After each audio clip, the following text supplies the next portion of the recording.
Hello, welcome. I think I see a few people have joined us. Thank you for arriving a little bit early. We're going to get started in about 15 minutes or so. I see Eric Bain has just joined us. Welcome, everyone.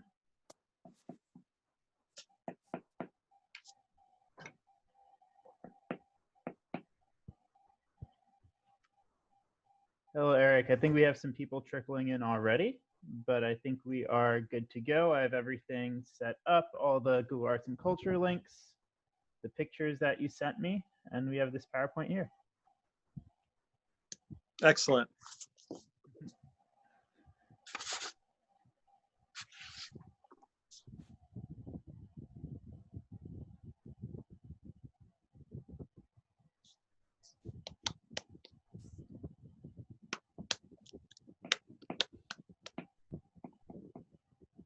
Hello. I just looked in the chat box. I see we have someone named Alexander joining us. Hello, Alexander.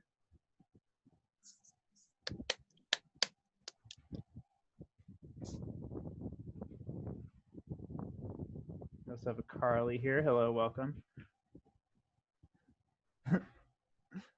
Hello, Alexander's mom as well. We have Dan visiting from Forest Hills, New York. Welcome. So also for those who have just joined us, you can grab a few materials that we'll need for an activity later today. And we also have someone else on our panel joining us, Gerry Bay Hall, who also works at the Intrepid Museum.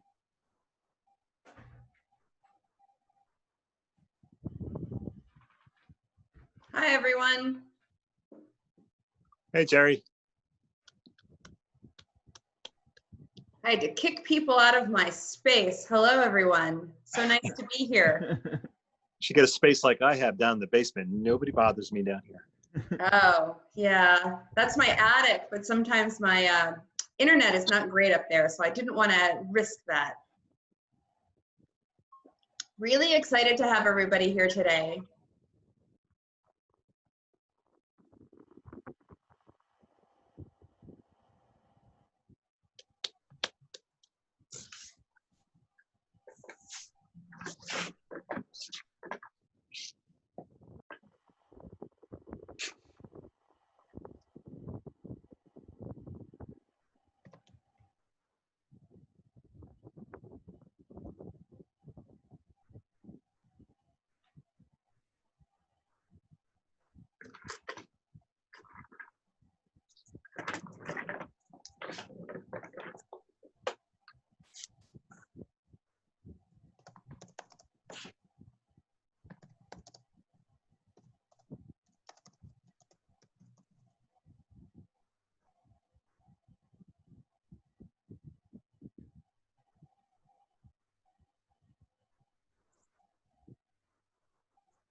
All right, welcome to those who have just joined us. While we're waiting to get started, we're probably going to get started in about 10 minutes or so. You'll see on the screen in front of you a few materials that you can grab for our activity at the end of the day. So this can be an empty cardboard box. Cereal box is preferred. Some tape, scissors, a ruler, paper clips, and if you signed up through Eventbrite, you should have received plans for something called a serial flyer. If you have not received those plans, you should be able to see the template in our presentation for you today.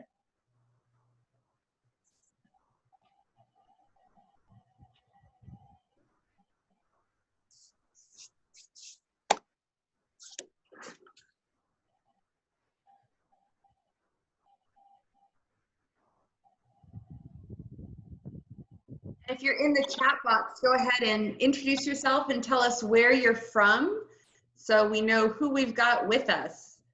I know that I'm in New Jersey and Jonathan is in Queens, New York, and Eric is in his basement also in New Jersey. I'm in my dining room. And I'm in my living room. I'm down in the, I don't know, am I visually on the screen when I speak, or I don't know how Yep. these, Yes. Yeah. So I'm down in my, my basement lair, surrounded by model airplanes and rockets and stuff.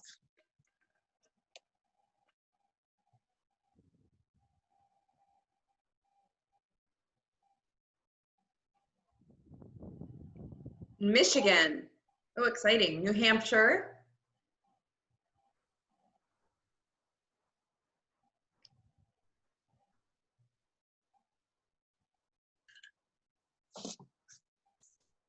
The play workroom.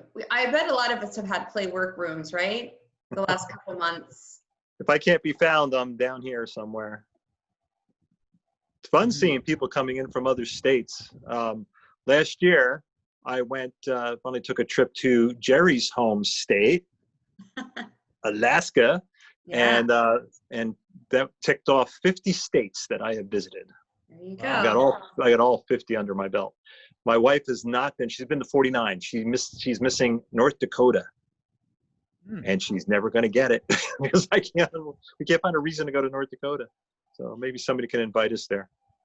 So JT572, we can't see you or hear you, but we're going to be using this chat for the first part of the program, and then after that we're going to be using the Q&A, so you can ask us questions using the Q&A. So right now you can familiarize yourself with the Zoom platform right now. So find the Q&A. That's what we're going to be using today to communicate. We're going to disable the chat once we get started, but right now we just kind of want to have an informal chat as we get started.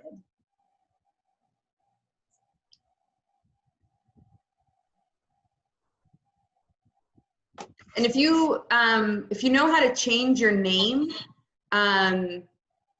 you can change your name JT572, so we don't have to call you JT572 if we call on you during the Q&A.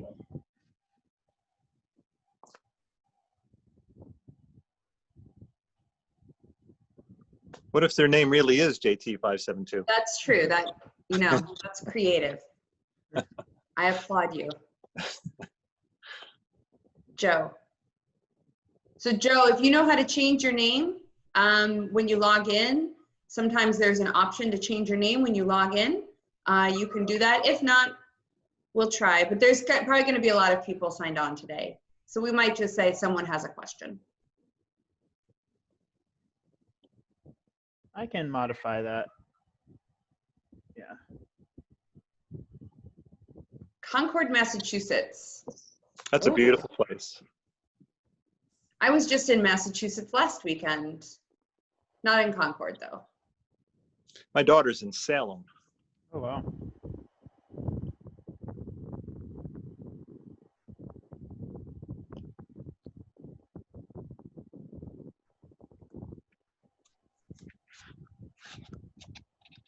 Hello, everyone who has just joined us. We're going to get started in about 6 minutes. We're going to let a few more people trickle in.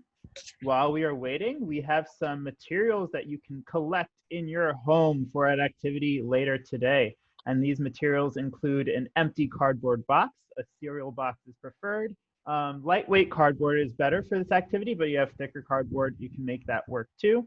We also need tape, scissors, a ruler, and paper clips. And if you signed up through Eventbrite, you can find the serial flyer plans in your confirmation email.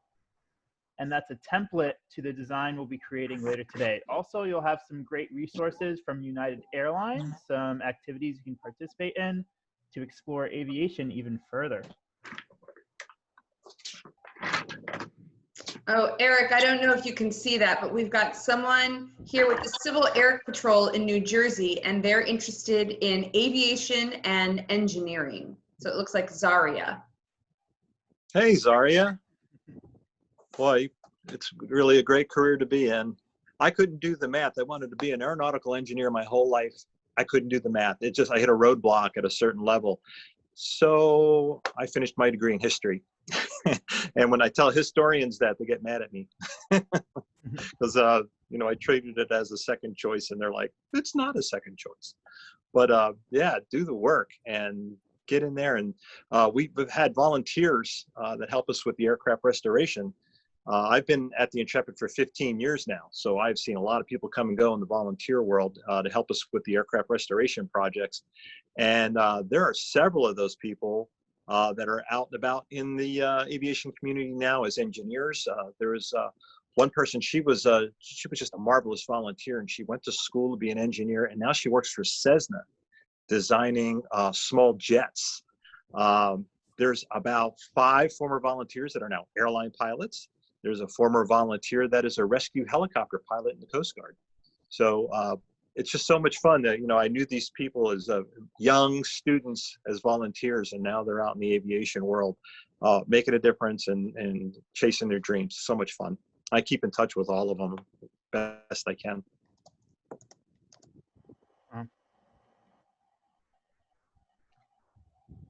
And I see that someone in the chat asked for the plans for the serial flyer.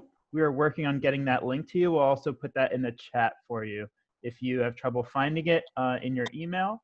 And so your Eventbrite confirmation email had the Zoom link. It also had the template for the serial flyer, and also had some resources from United Airlines as well.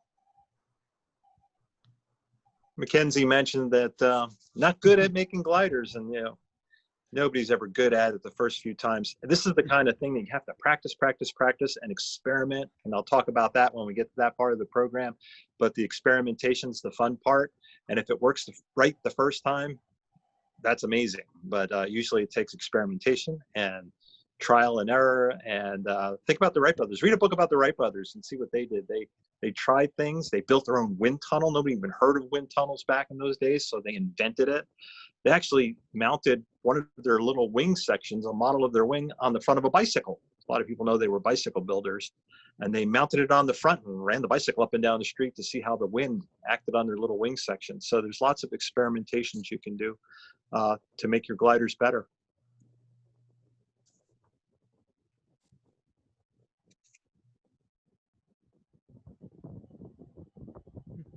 I see we also have a student pilot here by the name of Mason from Kansas City, Missouri. Hey, Mason. Got the flying bug early. Yeah, I'm jealous. That's good. So for those of you who don't have it, I posted a link to the serial flyer. It's a PDF, so you should be able to either click on that or copy and paste it in the chat. So try to get that, all right? Let me know if that works for you. But in your confirmation, that should have been there, like Jonathan said. And I know we have a bunch of other people logging in. It looks like we've got 60 participants. We usually get these programs started about 1:03. And just so you know, I'm going to be doing the first part of the introduction. I'll be doing that for about 10 minutes. Then Jonathan will be taking over. Jonathan's driving. He's a better driver than I am, even though he lives in New York and I live in New Jersey. And I actually own a car, but he's a better computer driver than I am. And then Eric is going to take over. So we have quite a few participants. I know, LOL. So we're going to wait for quite a few participants to show up here, but we will get started, and we're going to end the chat in just a few minutes, but go ahead. We'd love to see, we know we've got 64 participants logged in right now. We'd love to see where you're from India. Wow. My brother-in-law is from India, from Pune. He's an engineer in Alaska. How about that? What time is it in India? You can, I don't know, ask our friend from India. It's not in the middle of the day. From Evanston, Illinois. I know people from Evanston. We've got people from New York. So yeah, we're gonna get started in just a little bit to allow people to log in, but Joyson. Hello, hey, Joyson. we know you. Yeah, and I think we've got probably some people here who've joined us before. Jonathan and I were doing school programs during the school shutdown. We were here every day at 1 o'clock, and just so everybody knows, we do have family programs every week on Tuesdays and Thursdays at 3 p.m. This is going to be a little bit longer. This is our sort of our kickoff to summer. We're really excited to have this going on. So welcome everybody. Aerospace Education, Massachusetts Civil Air Patrol. So welcome everybody. But I'm going to get started. And so John, if you could take over, we're going to, I think, shut down the chat and just, we've got 80 participants. Maybe we leave it open just for one more second. Okay, so before we stop the chat, just want to give a few pointers as we're navigating through Zoom. So hello everyone, welcome. So we are going to have a program for about 2 hours, but keep in mind you can take a break at any time. So the way that we are scheduling this program, we'll have the first 30 minutes where we're just going to give a quick overview of the Intrepid Museum and also how airplanes fly. Then we're going to have an hour of Eric Boehm, our curator of aviation and aircraft restoration. He's going to lead us through through a tour of the flight deck as we're going to look at 4 different aircraft. And shortly after that, we're going to have a 30-minute workshop where we're going to create a glider using cardboard. So this is a great time before we're getting really started to grab a few materials. I'll also remind you at some point during the program, but you can grab some empty cardboard box. The cereal box is preferred, some tape, scissors, a ruler, some paper clips, and the serial flyer plan. So it's a template that you should have received through your email. I'm also going to send this in the chat right now. You should be able to see a link that you can click. That is going to be a template to a serial flyer, which we're going to create later today. So something else you want to keep in mind, right now you're using the chat box to communicate with us. I know that this event will be recorded and some parts of this event will be placed on Facebook. So for our friends watching on Facebook, whenever we ask a question, feel free to talk to someone next to you, or if you have anything that you want to share, you can put that on the comments of the Facebook video as well.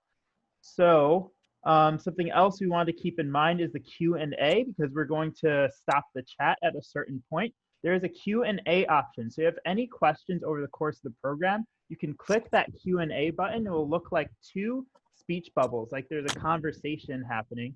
And if you click that, you'll be able to ask a question, and Gerry and myself will be able to look at those questions and we'll be able to answer them during the program. So I believe we're ready to get started, and Gerry mentioned we're going to talk about Intrepid. So let's take a look at 2 photographs right over here. Great. So thanks, Jonathan. So just so you know who's in this conversation right now, my name is Gerry Hall, and I'm the Director of School and Teacher Programs. We also have Jonathan Millard. He's a Senior Museum Educator at the Intrepid Museum. And we've got Eric Boehm, and he is our Curator of Aircraft Restoration. So we're going to all be with you today for 2 hours, but let's start talking about the Intrepid.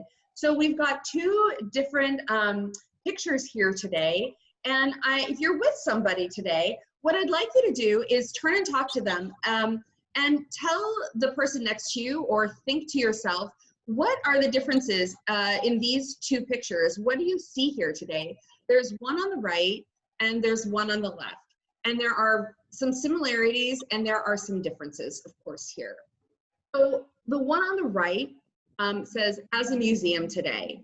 And the one on the left says, in service. One is, of course, a black and white picture, and one is a color picture. So Jonathan, myself, and Eric all work on the picture on the right. The museum, of course, the Intrepid Sea and Space Museum is, of course, a museum today. But in 1943, the USS Intrepid started off as an Essex-class aircraft carrier. So the ship itself was commissioned in 1943. And there on the left, you see a picture as it was in 1943, as it was in service. So the ship itself started out as an aircraft carrier, and it served from 1943 through 1974. And today, John, if you can move on to the next slide, it's an aircraft carrier that's in the river in Manhattan. Here you see a picture. It's kind of hard to make it out, but the ship itself is located in the Hudson River in Manhattan at 46th and 12th Street on the West Side Highway. So I'm going to bring up a poll right now. Actually, Jonathan's going to bring up a poll for me right now. And I'd like to know, actually, how many of you have been to the museum itself? So if you've been to the museum, please answer yes. If you haven't been to the museum, answer no. If you're not sure, if you maybe think you've been there, if you maybe are like, I don't know, I've been to another historic ship museum, I'm not sure. I'd like to know that. So we're gonna close this poll in 5 seconds, 4 seconds, 3, in 2, in 1. So we're gonna close the poll, and then Jonathan is going to share the results.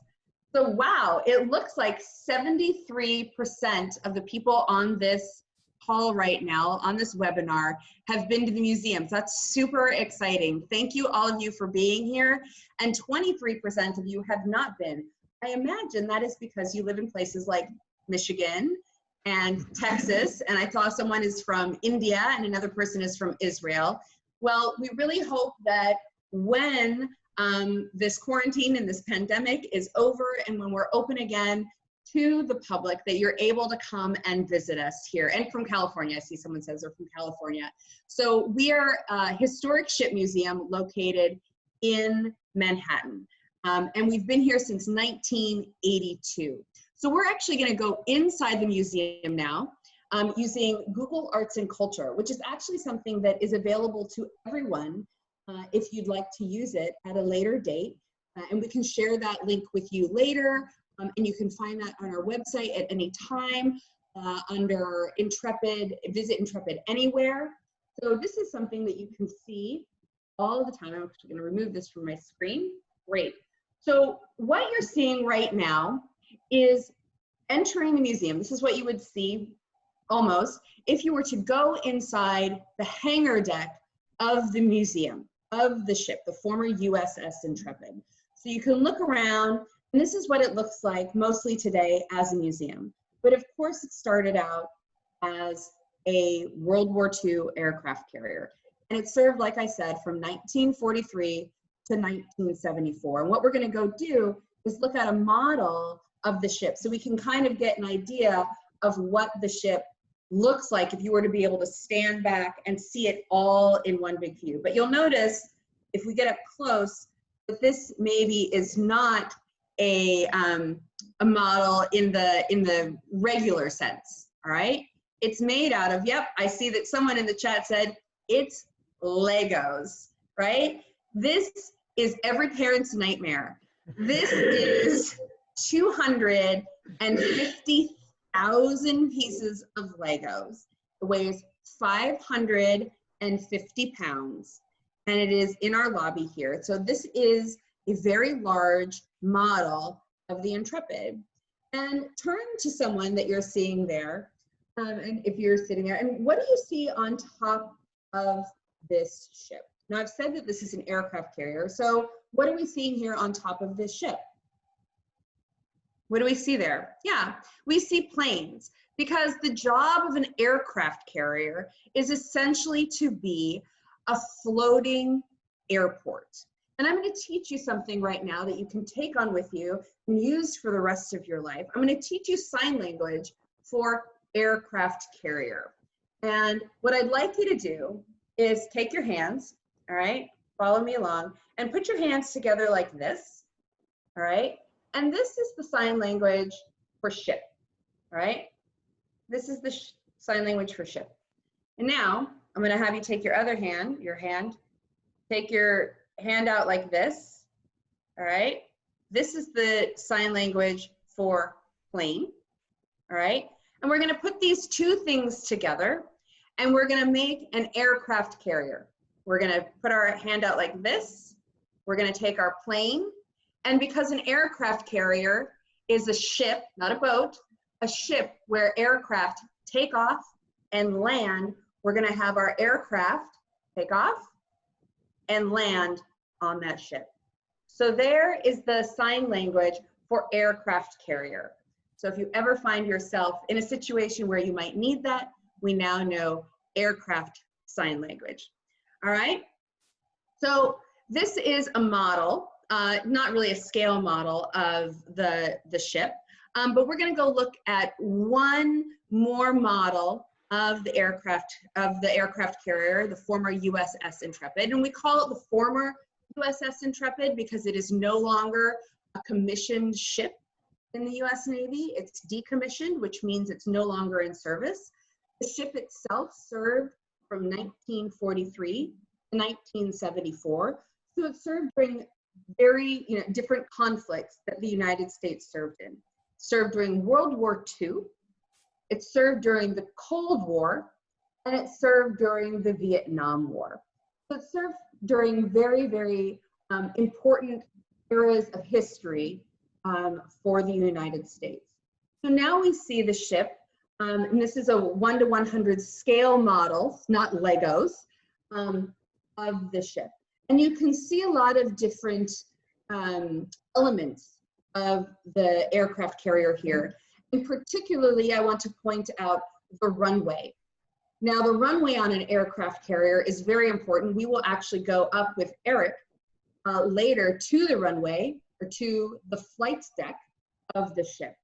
And I want you to notice something. Our aircraft carrier is 912 feet long. Now, it sounds pretty long, right? 912 feet long. It's about 3 football fields. So it would take us kind of a long time to jog that far. We'd probably be pretty winded if we did that. But think about an airplane taking off from this area. Now, if you look right in the center here, we see the number 11. Looks like 2 stripes. People sometimes don't actually realize that's a number 11. It's actually the number 11. It was the 11th aircraft carrier commissioned for the United States during World War II, and that's called the Island. Now, if you look to the left here, we're looking to the bow or the front of the ship, and that is where the aircraft would take off. Very small area in which to take off. All right, and oh, Sammy's saying it's smaller than the Chrysler Building. You're right, it's about the same size, yeah. So you have about 250 feet in which to take off using a steam catapult on this aircraft carrier. You've got 2 steam catapults. And if you look to the back of the ship or to the stern, you've got about 250 feet in which to land. Now, this aircraft carrier right here is from the 1950s configuration. This is when it was configured for the jet age. Now, during World War II, it had a straight runway because we didn't have jet aircraft. We had propeller aircraft, which Jonathan's going to show you in just a little bit. Oh, someone said, where was the 11? I know, you always miss it. It just looks like 2 stripes on the island. But here we see it in its World War II configuration. And in the 1950s, we don't have to go back to it, but we put on an angled flight deck. And as Eric is going to show us later, we're going to look at propeller aircraft and jet aircraft. And we're going to talk about how that technology advanced during Intrepid's era of service from 1943 through 1974. So that is just a very, very quick snippet of the former USS Intrepid's history right there. And so Jonathan is going to take us to look at one of those large aircraft that would have taken off of Intrepid during World War II. And we're going to talk about how in the world do airplanes fly. Sometimes I get into aircraft. Before I started working at the Intrepid, I never really thought about that. I just took it as blind faith that these things got up in the air and they knew what they were doing, right? But now we're going to learn about how they fly for those of you who don't know. I bet there's a lot of you out there who do, but we're going to talk about how to do. So Jonathan, thank you for driving. I appreciate it. You're an excellent driver. And I will start answering the Q&A and see if there are any questions in there. Sounds good. All right. Okay, can everyone hear me? Great. I'm hearing a little bit of echo, so I'm just going to mute Gerry for one moment. Great. So, hello everyone. We're now looking at one of my favorite aircraft on Intrepid, the TBM Avenger. I see someone mentioned it in the chat. So, we're looking at this aircraft because as we're looking at that early model of Intrepid, that early version of Intrepid that served in World War II, we would have seen this plane serving off of Intrepid during this time. So I see some people mentioning some things they noticed. Someone mentioned some of that folded wings. A lot of times when people first look at this aircraft, they think the wings look a little interesting, right? And that's because the wings can fold. So I want all of us to imagine, I even have a small model of Avenger right over here. Imagine that plane with its wings out, right? So it looks a little bit different. What I want us to do right now, you can slowly put your arms out like the wings of a plane, kind of stretch your arms out. You can slowly turn to the left. You can slowly turn to the right. You might notice, you might bump into a few things when that's happening, right? But if you fold your arms up, then do the same thing, turn to the left, turn to the right. You might have a lot more room. So that is why these wings can fold on the Avenger, because if the wings were stretched out, the wings would be about 54 feet long. This is a pretty large aircraft. And Intrepid could fit a good amount of airplanes on board, about 80 to 100 aircraft at a time. So we don't want to have these planes all having their wings out. So generally, when you look at an aircraft carrier, you'll see the wings that can fold to save space. So we're looking at this aircraft over here, and we said it's fairly large. And I want us to think about things that might be fairly large or fairly heavy.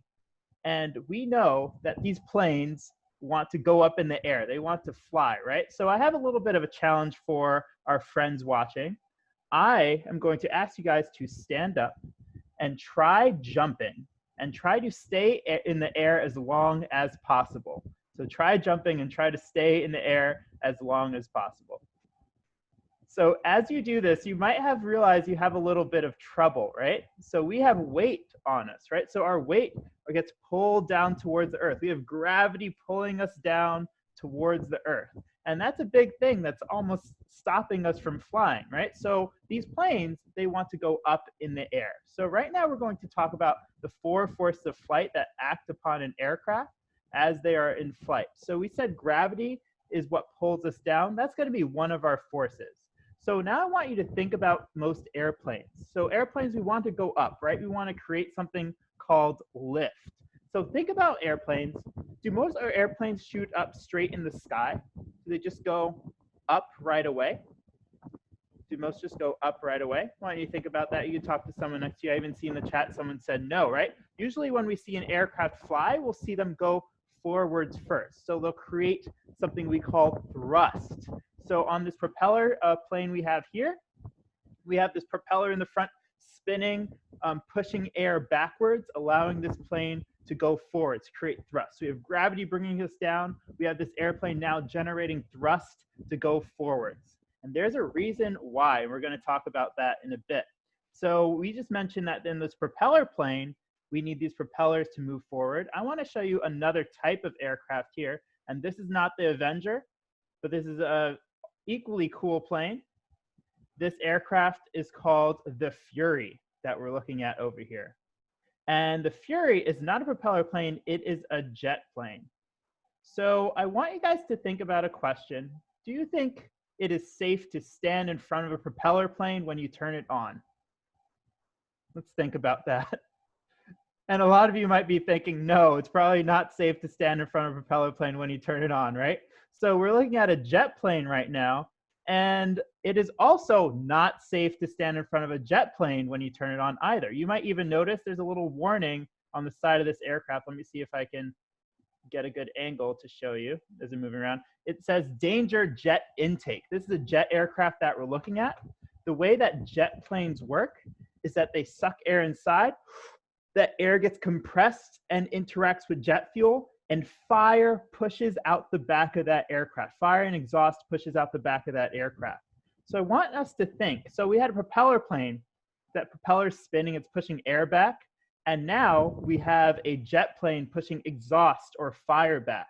And that's for the same exact reason, to create thrust, to push something back so we can go forward. So we say gravity is bringing us down. These planes want to generate thrust so they can go forwards.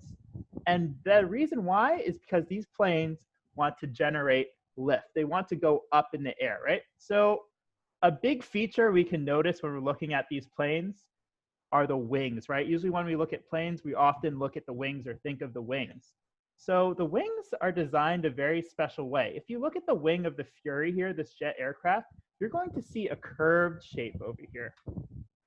And this curved shape is interesting. This is what we call an airfoil shape. So I'm going to do a little experiment, and this experiment is going to involve a piece of paper. Okay, so I have a piece of paper, a plain piece of paper like this. And we are on Earth right now, and something very interesting about Earth is that we have an atmosphere all around the Earth, and within our atmosphere, we have air pressure pushing down on us. There's air pressure all around us. Even on this piece of paper, there's approximately 15 pounds of pressure pushing on this piece of paper from different directions, okay? So I'm going to make an airfoil shape with this piece of paper. I'm going to kind of curve that piece of paper so it looks very similar to this wing shape that we see here. So I'm going to curve this piece of paper. If anyone is having trouble seeing me, you can actually click on your Zoom screen to switch the screen between myself and the screen that we're looking at here. So we have this piece of paper. It looks a lot like an airfoil. Actually, we'll get rid of the screen share for 1 second. And I'm going to blow air over the top of this wing. So imagine a plane generating thrust, right? It's generating some thrust, and there's wind all of a sudden going over and underneath these wings. So look what happens when air goes on top of this airfoil shape. I'll move my camera, my microphone away so it's not too loud.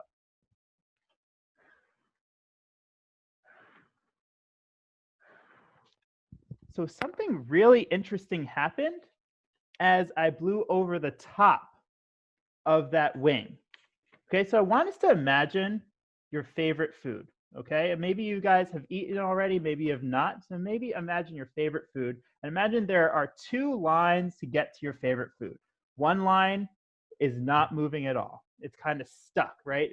There's a bunch of people in front of you and it's not moving. And then you see another line that's moving really fast. And it looks like those people are going to get that food really fast. Do you think you're going to stay on the line that's not moving? Or are you probably going to go to that line that's moving fast, right? So I see Sammy mentioned a cheeseburger. And Sammy said for that cheeseburger line, maybe Sammy will try to go to that line that's moving, right? So that's what's happening with this air here. So we have air pushing on this paper from all different directions. This air underneath isn't really moving, but all of a sudden, when that air goes over the top of this wing, it's redirected so it moves very fast over the top. And as that air is moving very quickly over the top, that line's moving really quick, right? So the air at the bottom wants to go where this line is. So watch what happens again when I blow over the top. When that air goes over the top, that air down below is going to push upwards on that wing. So that is what helps an aircraft go up in the air. As this plane is creating thrust, pushing against all this air, we're going to start seeing the air go over the top. That high pressure is going to start pushing upwards and allow this plane to create lift. And you might notice something interesting about this aircraft over here, the Fury, and something interesting about the Avenger over here. And I want to ask you guys, you maybe can, right now, I'll see if I can back up just a little bit so we can see both from this angle. So we see both aircraft here. Can you point at which aircraft you think might be faster? Point at which aircraft you think might be faster. Okay, so some people are kind of even saying in the chat that it might be the jet, right? And that's partially because of the engine, right? The jet plane has this powerful engine to propel it forward and make it be faster. But then if you notice something interesting, look at the shape of this aircraft too. If we look at the shape of this aircraft, we're going to notice it's a lot more sleek, right? It's a little bit pointier. And that brings us to our last force, the force of drag. So we said gravity brings us down, thrust brings us forward, lift is what brings us up into the air. Then there's drag. So something else you guys can do, you can put your hand in front of you and move your hand really, really fast. You're going to feel that air pressure we talked about. That air is going to push against you, right? Because your hand has a large surface area, there's a lot of space for that air to push against. And this might slow you down a bit. So this is why the Avenger would be a slower aircraft. One of the reasons why the Avenger would be a slower aircraft than this jet plane, the Fury here. But if something is more sleek, it can kind of cut through that air. Yeah, so Michael mentioned aerodynamics. Very great observations, everyone. So we just went over the forces of flight. As we walk around the flight deck virtually, we're going to see a lot of interesting aircraft. And we're going to see some differences of these aircraft. We're also going to notice some things these aircraft have in common. So not only do all these forces of flight impact an airplane or an aircraft when it's in the air, but there's also ways that pilots and engineers manipulate the forces of flight by the design elements of these aircraft. And as we create our glider later today, Eric's going to tell us something about some of the control surfaces like ailerons, elevators, and rudders. And even as we notice this aircraft over here, if I'll move a little bit further this way, you'll notice these flaps here. So there's flaps over here, there's flaps on the wing, and there's also flaps on the back of the tail of this aircraft too. And all of these control surfaces can be manipulated to allow an airplane to control how much air is going over that area, and it will allow that airplane to change directions. So we are going to transition to the flight deck in a bit. Does anyone have any questions before we move on and make our way to the flight deck?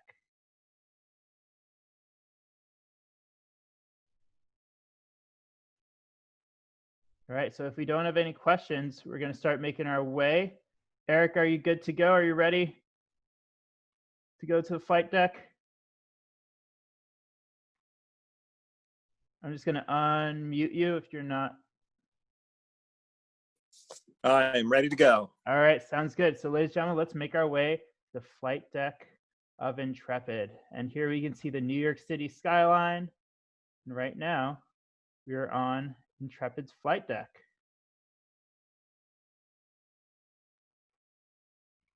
Great, so we are on the flight deck of Intrepid. This is where the magic would happen. This is where the aircraft would take off and land. So Mason asked a question about the SR-71. So we do not have an SR-71. We have a CIA version of that aircraft, the A-12. And we are not going to be looking at the A-12 today, but we're going to be looking at an airplane with a similar wing shape that was also supersonic. And we're going to first look at this aircraft over here. Let me see if I can get a little bit closer to it. So ladies and gentlemen, at this point, just so we can formalize how we have our questions and so we can make sure we can see everyone's questions, we're going to stop the chat for right now. And if you have any questions, please use the Q&A option if you're watching with us on Zoom. So you'll see the two speech bubbles. If you click that, you'll be able to communicate with us. Great. Okay, so you can take it away, Eric. Hi, everybody. I'm Eric Bain. I've been at the Intrepid now for 15 years, taking care of the airplanes and creating exhibits around all the aviation things that aircraft carriers do. It's just a whole lot of fun. And this particular airplane was something that we did not have on Intrepid 15 years ago when I arrived, but it was something that I put right at the top of my list. I just had to, because this type of airplane, the Sky Raider, actually flew from Intrepid during its active service for, from the 1950s all the way through the 1960s and into the early 70s when Intrepid was finally retired. So the Sky Raider was just historically so important to the carrier and to Intrepid's story. I just had to find one, and it just took me many years. We got this airplane about 5 years ago. It belongs to the United States Marine Corps Museum, and they had it on display down at Naval Air Station Oceana in Virginia. And it was out on the grass with some other airplanes. And it was just there as kind of like a monument or a memorial to the pilots that flew this type. But like I said, it was parked out on the grass. and it was getting hit by the guy with the lawnmower all the time. And it was out in the weather, and nobody was really able to take care of it. And the Marine Corps Museum called me and said, hey, you want a Skyraider? And they knew it was on my list of must-haves. And I said, yeah, you got one? And they did. And they offered this to us. And we went down, took it all apart so it would fit on a truck. And we brought it up to Intrepid.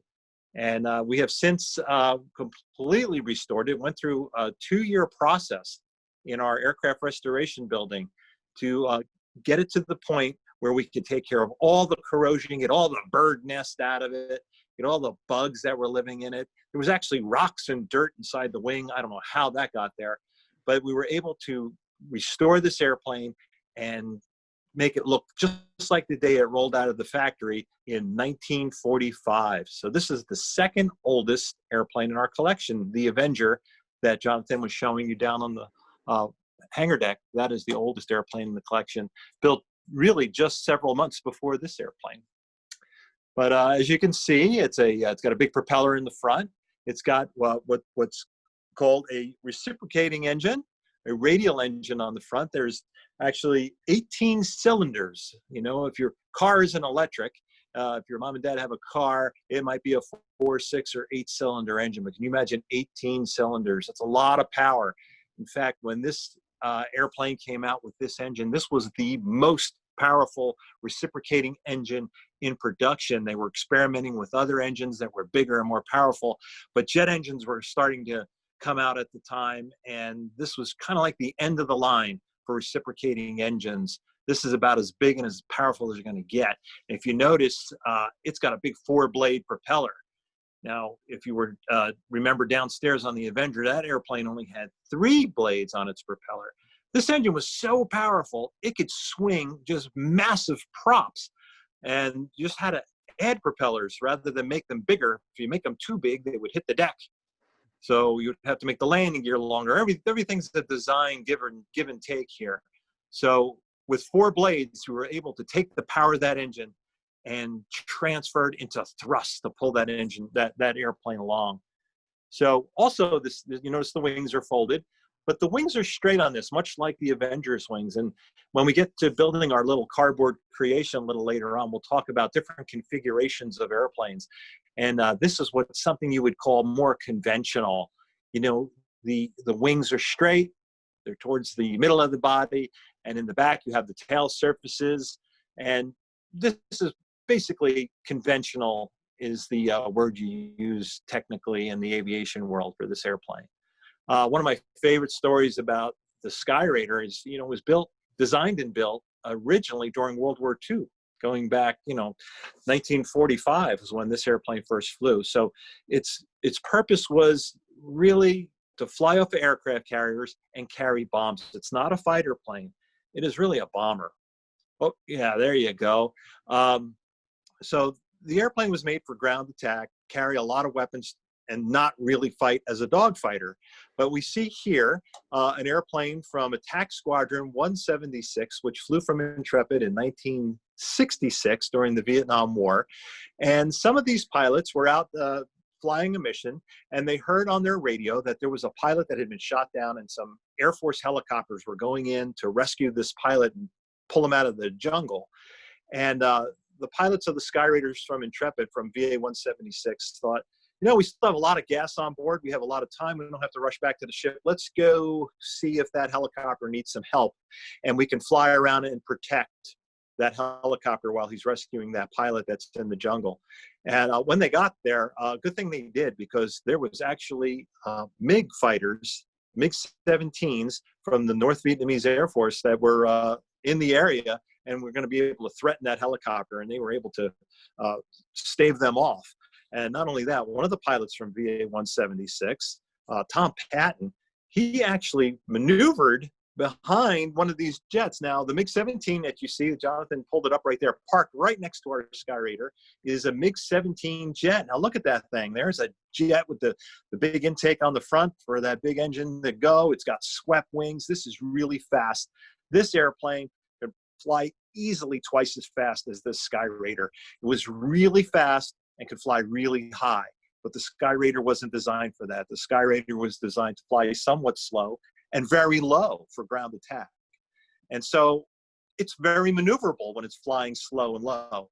When that MiG-17 gets low and slow, it's not so maneuverable. And Tom Patton was able to maneuver behind one of these MiG-17s, and he shot off a couple of rockets. Now, the rockets were not like missiles that guide, and you hear or you may have seen on TV, like heat-seeking missiles or guided missiles. These rockets that Tom Patton fired off were for ground attack. They had no guidance system. They only went where you pointed them. And it was really, when they came out of their launcher, the fins had to unfold. And if the fins didn't unfold equally, it was 4 fins on the back. If they didn't exactly equally, the rocket would kind of get a little bit of a spin to it. So it wasn't very accurate. It was meant to be fired in unison with a whole lot of them. So there could be a whole cluster of them fired, not really very accurate one at a time. But Tom fired off one, and the MiG pilot saw it. It flew right over his head, and he dived into a cloud, and Tom chased him and fired another missile that kind of went underneath him. When Tom chased him into the clouds, and I got to meet Tom Patton before he passed away, and he actually told me this story, first person. So he comes out of the clouds, and he's looking for the MiG, and he doesn't see it. He sees a parachute. The MiG pilot figured time was up for him. It was only going to be a matter of time before this American pilot in this Sky Raider was going to hunt him down. He just couldn't accelerate and get out of there quick enough. He ejected. And so Tom Patton got credit for shooting down a MiG-17. So this is something that has not happened very often in history. It only happened twice during the Vietnam War, where a reciprocating engine, a slow-flying ground attack type airplane, was able to shoot down a high-performance jet. And Tom was one of them, flying from the deck of Intrepid. And that's my favorite Sky Raider story. That's a great story, Eric. And Eric, I heard you mention a swept wing versus tapered wing. So I'm just going to bring up this graphic over here. So oh yeah, that's a great graphic. So yeah, we're talking about the tapered, the more conventional there on your left, the swept wing in the center. You can see where the wings are swept back. Engineers discovered quite early on in the jet age that when you sweep the wings back, you actually can take advantage of the extra thrust of a jet engine and fly faster. And then when you move to the right, there's another configuration called the delta. And delta is, I think I said Latin for triangle, right? So you could see that the wings making triangle shape, and that is a delta wing. And we're going to talk about a delta winged airplane in a moment. Yeah. And so another way for us to think about these tapered, swept, and delta wings is something you can do is you can actually take your arms out again like the wing of a plane. If you stick them straight out, you're going to have tapered wings. If you bring them a little bit lower, you're going to have swept wings. And if you bring them kind of right to your sides, you're going to have delta wing shape. So I don't recommend trying this in your own living room or in your own homes. But if you're ever in an open space and want to try running around with these different wing shapes, you might notice that your speed might change a little bit depending on how your arms are positioned. So if you're tapered, swept, or delta. So again, don't recommend doing this in your living room, but maybe if you're in an open space, you can try that out. So I'm going to bring us back to our flight deck. Gerry, did you have any questions that you heard from our guests that you want to share? Oh, I'm going to unmute you, Gerry. I think you are still muted. Am I unmuted now? Yes. Not that I haven't been able to answer. Okay, great. Amazingly. So if you guys have any answers specifically for Eric, I have been able to answer most questions in the chat, like how many airplanes did Intrepid hold? Do we have such and such airplane? Do we have a Phantom? Do we have a Starfighter? Yes, we have a Phantom. No, we don't have a Starfighter. But there haven't been any very specific questions. So if anybody has a very specific question about the Sky Raider, now is your chance to ask it in the Q&A. So if you want to write anything now for Eric, oh, Joshua says no. Okay, Josh. Sounds good. Where are we going now, Jonathan? So we're making our way to the Crusader.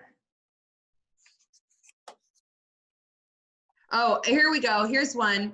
Am I unmuted? I can't tell. Yes, we can hear you. Yes. So I see a MiG-21 over there. How much faster compared to the MiG 17 would it have been? So that, Eric, is about our MiGs that we're Yeah, in so front of right the now. MiG-17 was a very fast jet, but still it was subsonic unless it was in a dive. The MiG series progressed, then you get the MiG-21, which came about around 8 to 10 years later or so. The MiG-21, which actually has, I don't know if you can zoom in a little bit on that. Look at the wings, you can see they're very swept wings. It also has, believe it or not, a delta wing. The MiG-21 was really supersonic. It could go twice the speed of sound. So it was a very fast jet. And pilots from Intrepid had to face this airplane as well. And we're going to talk about the Crusader next. And I'll tell you a story about a MiG-21 when it did meet up with one of our Intrepid Crusaders. But yeah, the MiG-21 was much faster than the MiG-17. And then Mason asked another question, adding to my other question, how much more difficult would it have been for the A1 in terms of speed? Something, because Mason had the question about the MiGs. So how much more difficult would it have been for the A1, I guess, in terms of speed? But I'm not quite understanding, Mason, your question. And then Daniel had a question. Oh, Eric, and this is good because I can never keep track. How many airplanes are on the deck of the Intrepid now? Because I know they kind of move around. Well, with the 27, we have 4 in the mix, so it's about 23. Okay. But we do move them around occasionally, and we're actually, after we reopen, probably several months after we reopen, after the pandemic is over, we're going to get a new airplane. Oh. And so stay tuned for that. It's a little bit of a secret, but it is a historic airplane from the late 50s, early 1960s. And it is a type, not only a type that had flown from the Intrepid, the actual airplane we're getting really has history on Intrepid. It really flew from Intrepid in the 1960s. And it is a fascinating thing. Yes. I'll give you a little hint. It's not a conventional airplane. It's not a swept wing airplane. It is a jet, but it's a flying wing, which means it doesn't have the tail surfaces. That's a flying wing. Yep, that's all I'm going to tell you. Someone asked if we had one, and I'm not going to tell whoever it is if we had one, and I said no. But whoever you are, maybe you can guess from that. I don't know. Somebody guessed. And then Rachel asked, why are the nose on these so pointy? Well, Rachel, remember we're talking about how fast these airplanes go. And so this all goes to the aerodynamics of these aircraft. Well, yeah, look at the MiG-17. You'll see that it's not pointy at all. That's because that's where the jet intake is. And remember when we looked at the Fury downstairs in the hangar deck, it was the same kind of configuration. It was a jet. The jet engine's way back in the tail, but it has to suck air in. That's how jets work. They suck lots of air in, compress it really tight, and shoot the compressed air out the back. The process of making it compress makes it very hot too. That's why you see the fire coming out the back. But that's how jet engines work. So the configuration of the MiG-17, not so pointy on the front because it's got a big jet intake. But if we go over and look at the MiG-21 and look at the nose on that, now you'll see a pointy nose.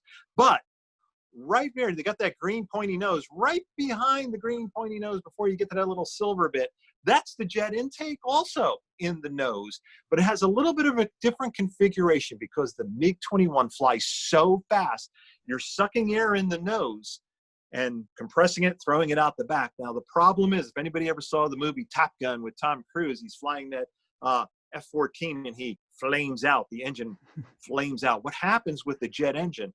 It can only accept so much air at a time, or you're going to blow it out, like blowing out a candle. You have that fire inside that's making the engine work and compressing the air and shooting it out the back. But if you take in too much air, you're going to blow out the candle. You're going to blow the fire out, and the engine is going to stop working. So the MiG-21 actually flies faster than the air coming in would come in so fast it would blow out the fire in the engine. They put that green pointy bit on the front, and that's called a shock cone. Now, the intake is still in the very front of the nose, but that cone actually slides in and out. And if it's a tapered shape, if you can imagine the circle of the intake of the nose, right where Jonathan's pointing, that is a constant shape. Now, if you retract that cone inside the body, what happens? The opening gets bigger. because the cone diameter is smaller. It's kind of hard to explain, but at different times there, and we're looking straight in there, you can see there's an opening all the way around that green cone, and that's where the air comes in. But if you retract that, you'll make it bigger. But if you're going really, really fast, you want to restrict some of that air coming in, because that jet engine can only use so much of it. That cone will come out, making that opening a little bit smaller and controlling the airflow. It's all done by computers, but that's why it's got that pointy nose on it. That's kind of a long answer for a short question. So there's one. So I'm going to ask a clarifying question, and then I think we have to move on for time. Anonymous attendee says, so are we understanding correctly that the green plane, the MiG, is faster than the blue plane, the other MiG? And I think absolutely twice as fast, easily twice as fast. All right. So I know there's some other questions, and we can't get to them all. Thank you, everyone. And I'm going to answer some questions, as many as I can in here. I'm not the expert, but thank you, everybody, for your questions. And so let's move on to our next plane. Thank you, Eric. All right, here we are with the Crusader, the F-8 Crusader, and you're looking at an airplane that was designed toward the end of the 1950s and saw a lot of service, especially on Intrepid, throughout the 1960s, including the Vietnam War. Now, the Crusader was a very special airplane that was considered to be the last of the gunfighters. When they were designing this airplane, the Navy was shifting focus from carrying guns on board, cannons, to do dogfighting with. They were shifting to the idea that we're only going to need missiles. So they were designing at the same time, and somebody mentioned earlier, do we have a Phantom? And we do, the Phantom II, which is way up on the other end there. The Phantom and the Crusader were almost designed side by side. And the Phantom was designed without any guns on board. They were just going to carry air-to-air missiles, and those missiles would be of the homing type. You had two types at the time: heat-seeking missiles, where you have to get behind the bad guy, and the missile will track right into his jet exhaust, and also radar-guided missiles, which you lock on with a radar signal and to guide the missile. But the designers didn't want to put all their eggs in that one basket with the Crusader. And if you zoom in a little bit and look right underneath the number 102, and you'll see two little black marks and bumps. See the bumps? So that is where 20mm cannons are, and there's two on each side of the body of the airplane. And so this had 4 20mm cannons on board. And that's why they called it the last of the gunfighters. And as they really got into the Vietnam era and started using these things in actual combat, just carrying missiles was not a good idea, and they decided they needed guns after all. And to this very day, your absolutely most modern fighters, even your F-35, your newest fighter that's out there, has a gun. It doesn't have little blisters where it shoots out of it. Actually, a door has to open and the gun has to come out to shoot, but that's so it can maintain its stealth properties. But you can see right there on the Crusader. The Crusader, other features of the Crusader around the nose, it is also a single jet, has a big engine in the back. It's very large, has to suck in a lot of air, and the air intake is right there underneath the nose. Now, that point that's above the nose is not the same kind of point that you saw on the MiG-21. That's not a shock cone. This airplane handled the speed of the air in a different way. When the air traveled down the inside of the airplane to get to the jet engine, they actually changed the shape of the duct for that air to travel in, and that kind of controlled the speed of the air, so it didn't need a shock cone. But this pointy nose, that white pointy nose, carried a radar, and that radar was used to track other airplanes so that you knew where you were going and you can find the bad guys and tell the difference between the bad guys and the good guys. So a little bit of a different configuration. Notice that the cockpit is all the way forward on this. This kind of helped the pilot see over the nose when he was landing. Another great feature of the Crusader, which you can see it right there. If you go to the top, the backbone, you'll see that something is kind of popped up there in red. Yeah, Jonathan's pointing at it, and you'll see a little gap under the wing. The wingtips are folded so it could fit on a carrier, for the same reason all the other airplanes on carriers fold their wings so you can fit more airplanes on. But this airplane has something very, very special. And that is the wing pops up like that. And that is only used when the airplane is flying very, very slowly for takeoffs and landings. When you're first taking off, you're not at full speed yet. You're kind of going slow. But when you're landing on an aircraft carrier, you want to be as slow as you can because you want to be able to control where you're landing. And there's a great shot of an F-8 landing on a carrier. You have to come down, and pilots have always talked about it's like landing on a postage stamp in the middle of the ocean. Ships are big. These aircraft carriers are big. Yeah, you get in an airplane and you come around and you try to land on one, they're nowhere near as big as the landing field of or the runway at an airport. These ships are tiny compared to an airport. So you have to land on a very precise spot. You're going to lower a hook and you're going to catch a wire to stop you, but you still have to hit that very small spot. So the slower you can fly, the more time you have to guide your airplane in for that precision landing. Now, the problem with the Crusader is that it was designed to fly really, really fast, and it did that very, very well. It had swept wings. It had a big honking jet engine in it. It was really a great aerodynamically smooth airplane and could fly really, really fast.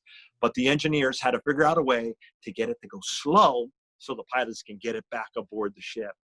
One of the problems is it's called the angle of attack, and that is the angle the wing is at in relation to the path you're flying.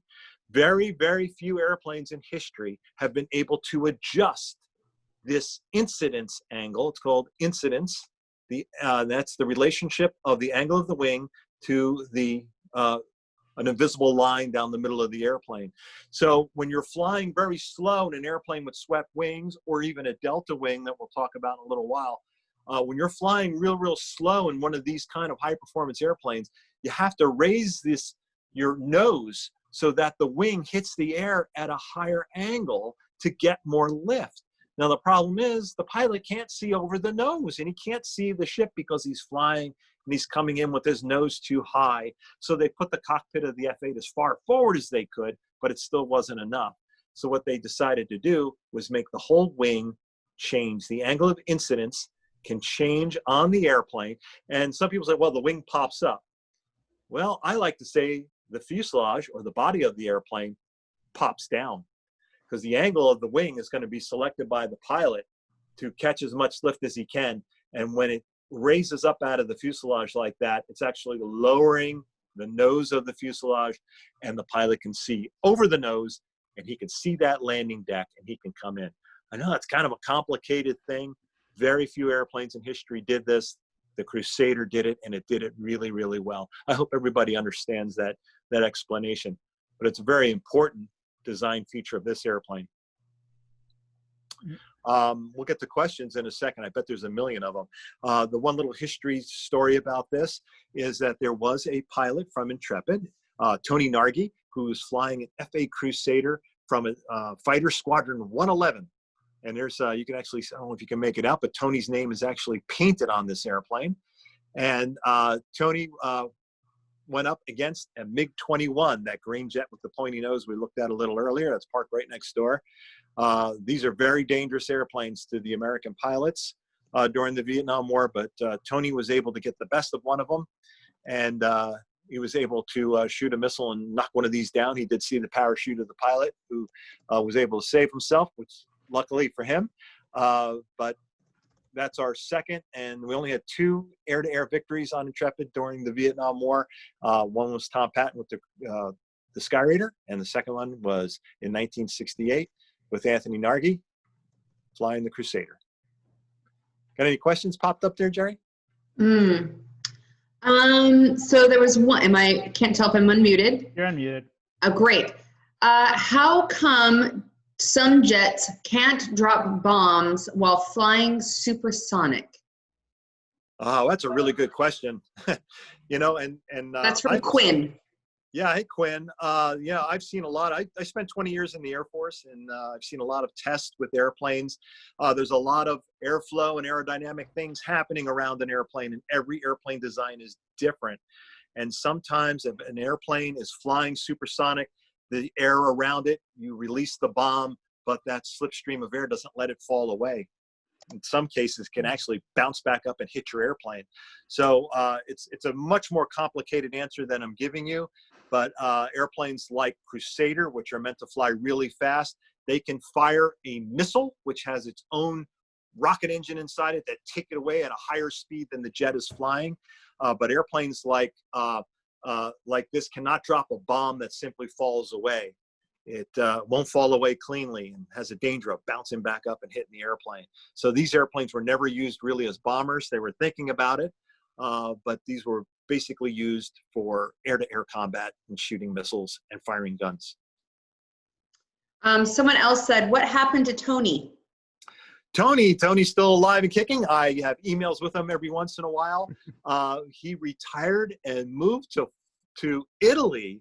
And I wanted to do an interview with him. We'd have an oral history program where we try to interview sailors and pilots and astronauts and everybody who had anything to do with Intrepid or with our space shuttle.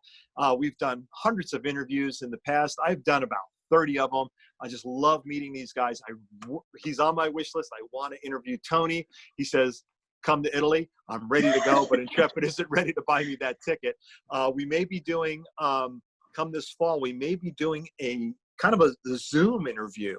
Now that we have this technology, we might do an interview over Zoom with Tony, which means I don't get to go to Italy, but it's going to be really a great interview. I cannot wait to meet him, even if it's virtually. He's just a fascinating guy. So we've been getting a lot of questions about aircraft that we don't have that I happen to know are like, so we just got a question about like, do we have a B-25 bomber? Do we have a Mustang? Do we have aircraft that I happen to know are not naval aircraft? Can you answer the question like why we don't have those aircraft, Eric? Well, something like a B-25 is actually bigger than you think. I would love to have a B-25. I just have no place to put it. Also, the Navy did use a version of the B-25. The Navy designation during World War II for the B-25, get this, was PBJ, peanut butter and jelly. No, PBJ, meaning patrol bomber, J by North American. PBJ was the Navy version of the B-25, but those didn't serve on Intrepid. What we're trying to do is really focus our collection. Of course, we have some airplanes like the MiGs. We have that A-12 up on the front. We even have an Israeli Kafir. I know we have a visitor online right now from Israel. We have a Kafir in our collection. But for the most part, the airplanes on my wish list that we don't have yet that I really want have history with Intrepid. So we're trying to focus the collection. It's a big ship, but it's not that big. And we're actually almost full right now. There's very little room. I have room for one more airplane, and that's the one I'm going to be getting hopefully next year. But if something that has Intrepid history comes along, I have to look at things that don't have Intrepid history and try to find a new home for it. That's all the part of being a curator, is deciding what goes in your collection and what leaves your collection. So it depends on the stories we want to tell. So yeah, even in an art museum, you know, they always say you really only see 10% of the art that, you know, is in the collection, and it's really hard to store aircraft. Yeah. So. We don't have any airplanes in storage. Yeah, no. What we have is on display. I wish I had a storage area where we could rotate airplanes. That would be ideal, like an art museum. That would be great, because these are works of art. Absolutely. Yeah, they really are. So I know that we've got some other questions, and they're great questions, but I know we've got 2 more planes to look at, and then we've got to do our glider activity. So I think we're going to move on, but thank you everybody for asking your questions. And I bet that Eric would actually ask these questions even offline afterwards, because, you know, we love to talk about our airplanes. But thank you everybody for your questions. So we're going to move on down the flight deck. And what are we going to look at next, John? So speaking of very large aircraft, the next aircraft we're going to take a look at is way too large to have on the flight deck of Intrepid. You can see it from Intrepid's elevator over here. So I'm going to jump over to a new tab, and this aircraft is going to be the Concorde. Wow. One of the prettiest airplanes in our collection, some say. And it's the only real airplane that we have that is not a military airplane. It is a civilian airliner. It's a British Airways Concorde. And I don't know if everybody knows about the Concorde. It was the only passenger carrying airplane in regular service that was able to fly supersonic, not only supersonic, but twice the speed of sound.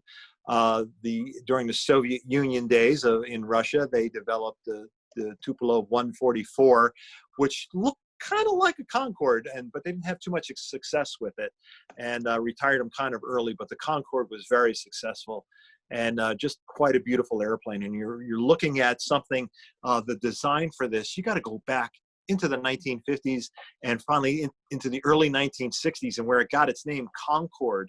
Concorde is kind of it was a French and British agreement, and that's where the word Concorde came from,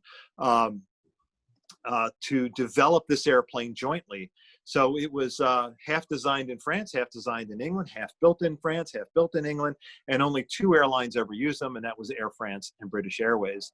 And there just wasn't that many in service. I think there was just 7 of each in each country's national airline. And there's just so much to talk about Concorde. There's so many design elements. That big delta wing, it's not a simple triangle wing. It's a very complicated shape. It has very complicated curves, a very complicated airfoil, very sophisticated wing. There it is in flight. You can see that beautiful delta shape. The jet engines are slung 2 on each side underneath. Just a beautiful airplane. And look at the nose. It's just real pointy at the nose. One of the things I don't think we had a photograph of it, but this thing had the same problem when landing as the Crusader did. With these delta wings, or highly swept back wings, when you fly them slowly, the nose has to kind of be higher than the tail when you're flying slow. And so the Concorde defeated the problem of the pilot not being able to see over the nose by actually having the nose bend downward. If you can take a look, Google it online, Google Concorde online, and you'll find lots of pictures with Concorde's nose bent down, and that is just so the pilots could see the runways during landing. But what a beautiful airplane. It is an airliner. It is nowhere near the size of your airliners today. If you were to fly in from overseas, I saw that we had visitors from India and the UK and Israel visiting us on this webinar. If you fly over, you'll probably fly on something that can carry between 300 and maybe even 600. You get on a big A380, 600 people on board. The Concorde can only hold about 100 passengers in that, and so it had a single aisleway with 2 seats on either side. It was kind of tight in there. When I go inside Concorde, I have to duck. I am 6'3" tall, and I just don't fit inside without stooping down a little bit. So it's kind of like a private jet, only with 100 people in it, but it's very long and skinny. The great story about this Concorde, and this Concorde was registered in England. And as you know, civilian registries, everything in the United States starts with the letter N and then a number or letters for its license number. The serial number on this thing was GBOAD. And so the last 2 letters, AD, gave it its nickname, Alpha Delta. So we call this airplane Alpha Delta. Most people in the British Airways always refer to it as Alpha Delta. But Alpha Delta is a very important airplane to New York because it holds the speed record of a passenger jet flying from New York to London. And in just like 2 hours, correct me, Gerry may remember exactly, 2 hours, 52 minutes and 59 seconds, I think it was, under 3 hours from New York to London. So you're essentially landing. If you're going the other way, you could land before you took off if you're looking at your watch. I mean, it's just amazing. And airliners just take twice as long doing that today. We don't have any supersonic airliners that can do that. But this airplane was, the captain at the time was Leslie Scott. Mr. Scott actually lives in New York these days, and he comes out to Intrepid all the time. But Leslie Scott was a British Airways captain, and he had flown that day from London to New York in this airplane, and they had a bit of a headwind flying from east to west. And then it kind of dawned on them, that was a pretty vicious headwind, made them kind of late getting, even as fast as the Concorde can fly, they were getting in kind of late to New York. But then they realized, we're going back to London. That headwind will now be a tailwind, and it'll help push us along. So they kind of made it all happen with the flight engineer and the co-pilot. They called London Heathrow and said, hey, we're going to be coming over, making the return trip. And we think we can get into a tailwind and get there really early. And if you don't put us in the air traffic pattern where all the airplanes kind of get into a pattern to make their turn, take their turn to land, if we can come straight in, if you can make that happen, we think we can break the record from New York to London.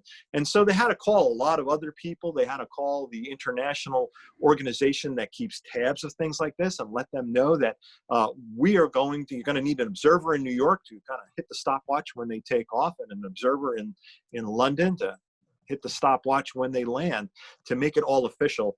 And they only had a few hours to kind of figure it all out, but they did it. Leslie Scott got his airplane. They didn't even tell the passengers because they weren't doing anything dangerous. They were just flying from New York to London, and the passengers fully expected that. That's what they paid that big sum of money for their ticket to do. But if they got in a tailwind, they were going to get to London a whole lot quicker than they thought. And so they weren't even told. They got up to altitude, and there was the tailwind, and it pushed them along, helped them fly a lot faster than they than even indicated on their instruments. And they got to London very, very quickly, 2 hours, 52 minutes, and 59 seconds, and broke the record. And after they landed, Leslie Scott got on the intercom and said, "Welcome to London. Oh, by the way, we just set a world speed record. It's in the Guinness Book of World Records, New York to London, and it's still there, and it'll probably be there for a very long time. Passenger jet speed record." Quite an amazing accomplishment. Any questions about Concorde?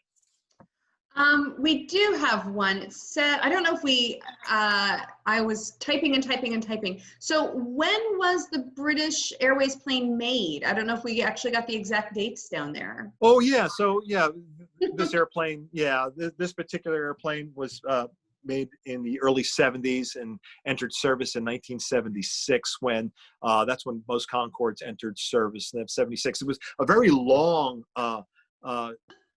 trial and test period, let's say test period. The first Concordes actually flew in 1969. So, right the same year that we first walked on the moon, but it took several years of testing and making sure this thing was going to be safe. And there was a big hullabaloo here in New York. I was just a kid. I lived right outside of New York City, and everybody was afraid of the noise because supersonic airplanes, these things had big jet engines on them that made a lot of noise, and we were afraid of the sonic booms. When an airplane goes through the sound barrier and goes faster than the speed of sound, it makes a shock wave, and that shock wave happens at the airplane, up in the sky. But when the wave hits the ground, we hear it on the ground as kind of a little bit of a rumble, a boom. I've heard lots of sonic booms in my Air Force days. If you're pretty close to the center of the shock wave, it sounds like a scary boom. If you're a few miles away, it feels like a rumble. I remember I lived in Montana for a little while, and jet fighters would go supersonic over Montana because not a lot of people live there, but it would make the cups and saucers and dishes in the cupboards rattle a little bit when that little rumble went by. People were concerned about that, especially here in New York City. So what British Airways and Air France had to do is they had to kind of convince the population of New York, what we're going to do is we're going to take off. We're going to go put the jet on full force when we're flying out of Kennedy Airport. But after we take off, we're going to throttle back, because we're going to be flying over neighborhoods out there over Queens, out there where Jonathan lives.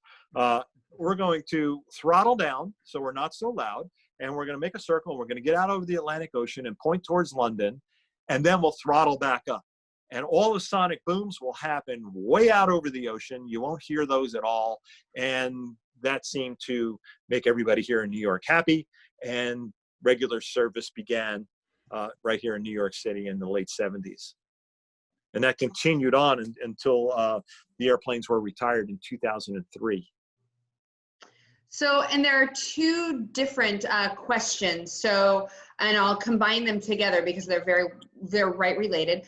So why did the Concorde stop flying, and why did they stop making supersonic passenger jets? So this is the only one that was made. So, why did they stop flying? I'll try to give you the Reader's Digest answer. The politics had something to do with it, and a lot of people think, well, the the Concordes didn't make money, but they actually did. They were making money. But the problem is only 2 airliners were using it. Only 2 airlines in the world, Air France and British Airways, were using them. Now, there's something that every airplane that's in commercial service needs, and that's this certification from the builder, from the people who make it. If you had a Boeing 747, you have a certification from the builder. He's going to sell that, and 747s have been used in probably 100 different airlines around the world. But every one of those airlines has to kind of pay a fee to use that license. And that license kind of guarantees that if something breaks on the airplane, if a part needs to be replaced, that Boeing is going to support that airplane in its service. That certification is out there. So it's much easier if 100 different airlines are using a type of airplane to have that certification. And all those airlines are going to be paying that fee. But if there's 100 of you paying it, it's a very small fee. With only 2 airlines using this airplane, the original manufacturer was bought out by Airbus, and Airbus is still in service today, building airplanes over there in Europe. Airbus airplanes are used by airlines all around the world. But Airbus was going to be supporting the Concordes, and only 2 airlines were using them. So the fee to support the certification for maintaining this parts supply was going to be kind of expensive. And Air France said, you know what? We can only carry 100 people at a time. We only have 7 of them. It's making money, but not a lot. And we just don't want a problem with it. And also the airplanes are getting older. You're talking about airplanes that were built in the 1970s, and it's already into the 2000s. The airframes are getting older. We're going to need more maintenance.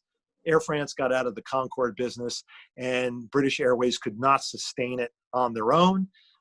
So they retired the fleet, and that's what put an end to it. What was the second half of that question, Gerry? Why don't they make supersonic planes anymore? Well, why don't they passenger jets anymore? Right. So the business model. Now we got to get into the business of the end. You start flying people from London to New York, and you're only carrying 100 at a time. Wouldn't it be better if you can carry 300 people, or like the Airbus A380, which is like over 600 people? That's a lot of tickets to sell. So yeah, it's going to take you twice as long to get there, but you're going to get there, and you're going to get there safe and relatively quickly, not as quick as a Concorde. But the business model just over the past few decades have really pointed at planes that carry more people rather than fly faster. But with that said, there are several concerns out there. There are companies out there trying to bring back supersonic commercial air. But with that said, they're not even going to be matching Concorde as far as carrying 100 people. I think one of the best that's out there right now can probably carry, if it comes into service in the next few years, you can fly supersonic, but it'll only carry maybe 40 people. So it's going to be an expensive ticket. It's going to be for people who could afford it. Not me. I couldn't even afford a Concorde flight. But yeah, supersonic flight is coming back. Kids today will fly supersonic someday. And you'll all go to Mars as well. So I don't know about that. That's a whole nother story. There's no air there. There's nothing to eat there. We'll do another one of these, and we'll talk about that. So let's see, what time is it? It looks like we're gonna head on, but as we head to our next plane, as we head to our next aircraft, and it's sort of as we walk and talk, I've a lot of people have asked me in the Q&A, why don't the airplanes work? And I've kind of said, they don't have engines. Some of them do. Some of them do, but they don't work. But the G family is asking, like, why don't they have engines anymore? Why don't they have workable parts? So, Eric, why do our airplanes, look pretty on the outside and kind of mucky on the inside? Well, it's there's a lot going on up there. A lot, like there's the Kafir, there's the Israeli Kafir. That airplane's complete. That airplane has absolutely everything it needs other than fuel and oil to fly. A lot of our airplanes are like that. But most of the airplanes, mostly everything that we have that belongs to the U.S. Navy comes from the U.S. Navy's museum system and is really only on long-term loan. We've had them there for Some of the airplanes have been there for 30 years, and they're not going back anytime soon. The Navy is just thrilled for us to display them in New York City. But they furnish them without engines. There's a safety matter going on here. And there's also, if you're taking an airplane, and we're going to be going down and looking at our F-14, which is a very large airplane, the engines inside, and had 2 of them in the F-14, these engines all alone weighed almost 5,000 pounds. So you're talking about 10,000 pounds worth of engine. And the Navy's got to move the airplane and bring it to Intrepid to put it on display. And you're not going to see the engines anyway, so they pull them out. So a lot of that happens. And also when this airplane came to the museum many years ago, F-14s were still in active service. So we're not going to leave engines that are still good on an airplane to go to a museum if we can still use them in active service. So there's some of that going on. But with that said, about half the airplanes in our collection are complete and have everything they need. The other half are like in this museum configuration, where they were still in service when they were, retired to the museum. The type was still being used, and the engines could still serve a purpose. So I hope that answers your question. Thanks, Eric.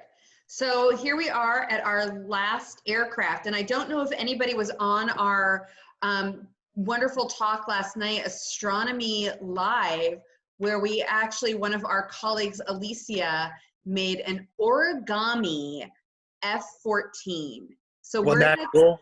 That was so cool. It was amazing. Maybe we can get that up on our website and people can see it, but there is you can make an origami F-14, which is really cool. So Eric, we're going to talk about the F-14 for our final aircraft, and then we're going to do our serial flyer. Right. So a lot of people know the F-14 from the movie Top Gun. Remember Tom Cruise? And there's a Top Gun 2 coming out soon. They delayed the opening of Top Gun 2 because of the pandemic. Nobody's allowed to go to the movie, so they're not going to do a movie release. But that movie's due out very soon. Top Gun 2, where Tom Cruise reprises his role as Maverick, but I think he's an older admiral now or something. But the F-14, really, what a wonderful airplane, an amazing airplane. It's absolutely huge. This thing was designed with lessons learned in the 1960s during the Vietnam War, where you had the Phantom and you had the Crusader as kind of the leading fighters. They were very big, very large, very powerful fighters, and somewhat maneuverable. The Navy wanted something that was more of a dogfighter, something that can fly slow and fast and do both equally as well. And so the F-14 was born out of that. It had 2 big honking engines in it, but it had one very, very special feature, something else. Not a special feature like we saw on Crusader, where you can change the angle of incidence on the wing. This thing was even more special, where the wings sweep. We talked about how jets have their wings swept back. It makes them fly fast really, really well. But when flying slow, not so good. But the F-14 can do something special. It can move its wings, and they can slide forward. And now you're looking at a picture of an F-14 with its wings forward. It looks more conventional that way, more like that taper wing vision that we had, that drawing, where the wings are out, straight out, and can offer more lift when flying slowly.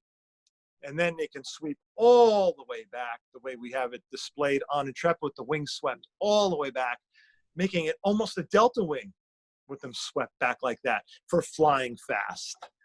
And that is the special feature of the F-14. Not a lot of airplanes did that in the history of airplanes. There was a few that came out of the Soviet Union. There was a couple more here in the United States with different levels of success. I would have to say, there was even one in the UK that had variable swept wings. But you got to really point at the F-14, probably the most successful with this. Now, the F-14 was designed with those dogfighting needs from the Vietnam War in mind. So it did have an onboard gun, and it was a single gun, but it wasn't a cannon that shot one shot. It was kind of like a Gatling gun. If anybody knows what those are, there's multiple barrels, and it rotates while it fires. So each barrel shoots, and then the barrel rotates, and the next barrel shoots, and the barrel rotates, and it all happens very, very quickly. But what this airplane also carried was a very, very different kind of missile. And we talked about radar-guided missiles. We talked about heat-seeking missiles. Those things are relatively small. The F-14 could carry those, the Sparrow and the Sidewinder. But those were very short range. You're talking about just a few miles away. Your target has to be pretty close. And when you're flying at speeds of 1,000 miles an hour, a few miles is pretty darn close. What this big missile did, and we saw in that photograph, and oh great, Jonathan's going to zoom in. That's called the AIM-54 Phoenix missile. It's really big. It's a radar-guided missile, but it's almost a flying machine all in its own because it didn't need constant guidance. It could fly itself, in other words. And not only that, once it locked onto its target, it didn't let go, and it could chase it for almost 100 miles. So that had a big enough rocket motor on it that it could fly 100 miles very, very quickly and carry its warhead at the same time and lock onto a target. And you could carry up to 6 of these on a F-14. But that was really, really rare, not something they did quite often. There's a photograph of 6 AIM-54 Phoenix missiles on one single F-14. It wasn't done very often, but it could do it. And boy, every one of those missiles can fly to a different target at the same time because it was an autonomous thing where once it locked onto its individual targets, it was on its way. Fire and forget is what they like to call it. The pilot and the backseater, who was the operator for all the weapon systems on the F-14, he didn't have to follow that missile at all. I'm watching the time here. We got any questions about the F-14? Yeah, absolutely. So Alba says, were there any cons about the F-14, or was it overall the best in your opinion? Well, no, there was a lot of cons, and I've spoken to a few F-14 pilots. One of the most famous F-14 pilots I ever spoke to, his name is Scooter Altman. Look this guy up. He actually was an F-14 test pilot.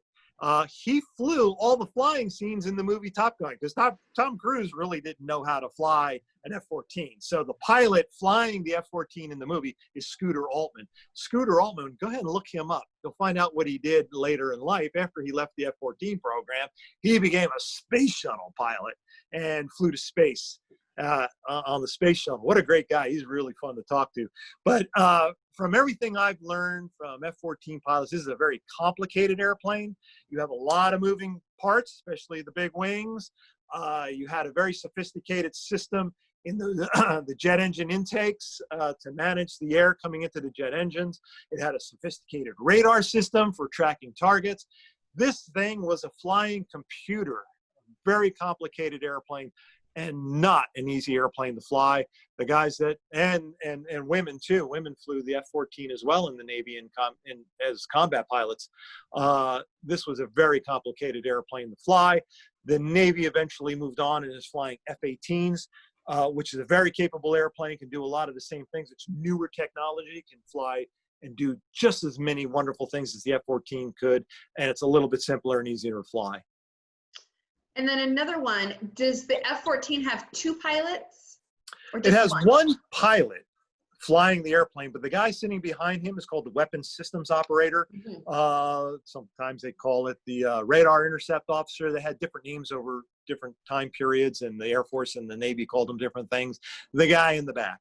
That was Goose in the movie Top Gun. Yep. And like I said, he handles the weapon systems, both offensive and defensive. So you had systems on the airplane that kind of help jam the enemy's radar. You can launch chaff and flares to protect yourself from heat-seeking missiles and radar-seeking missiles. But the guy in the back, and you really needed to carry a guy in the back because when these airplanes got so sophisticated, that Crusader had one pilot who had to handle all the systems. The F-4 Phantom had a guy in the back because there were so many systems. It's just too much for one person to do. You need that guy to handle all those systems while you're concentrating on flying the airplane. And that's the case here. So the guy in the back, he really can't fly the airplane. He's flying everything else around the airplane. Right. And what is the max speed for the F-14? Oh, how boy, fast?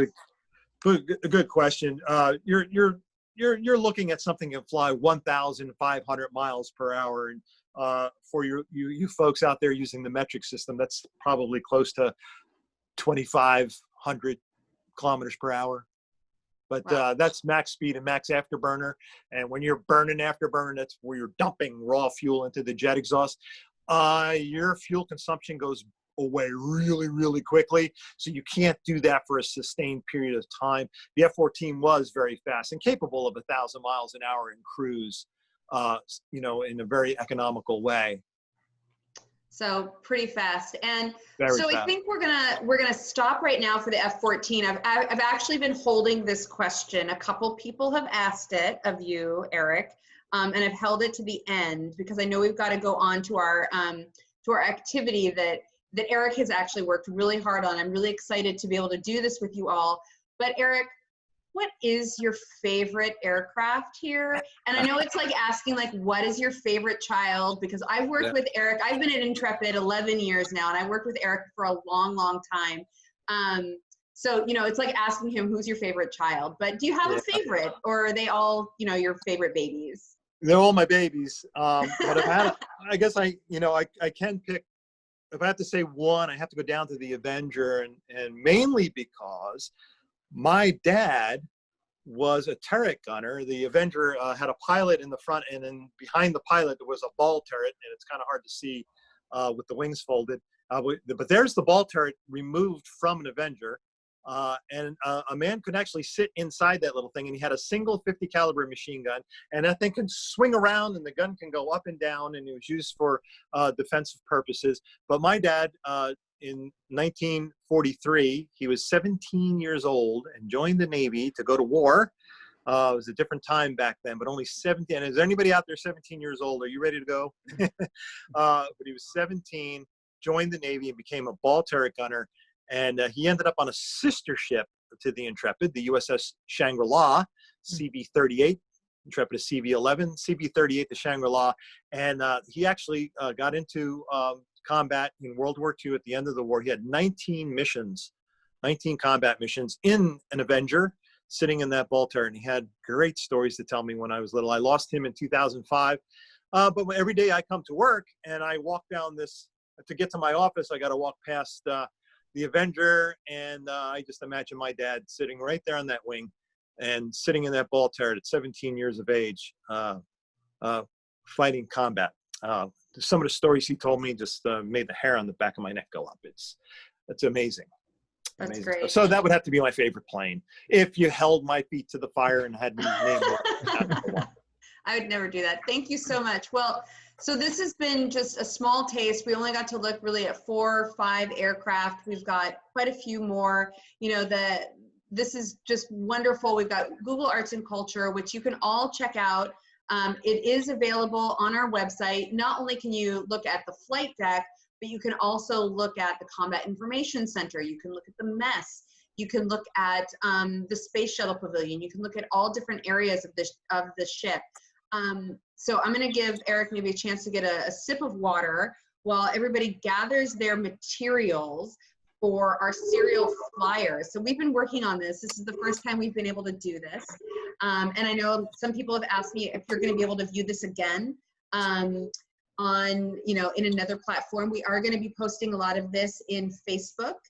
So you'll be able to record this or share it with anybody you think might be interested later on. If you're like, wow, my uncle or my cousin would really be interested in seeing this later. So we are going to be posting a lot of this online.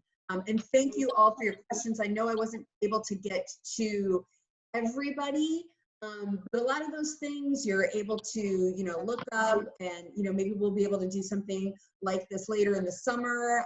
We've gotten a lot of really wonderful responses. Thank you again. So now we're going to go on to Eric's serial flyer. Now you might notice behind Eric that he has some model aircraft there. He not only does he restore our aircraft lovingly with us at the Intrepid. Thank you so much, Eric, for taking care of all our aircraft. But he also takes care of his own little aircraft at home. And if you don't have the supplies, that's okay.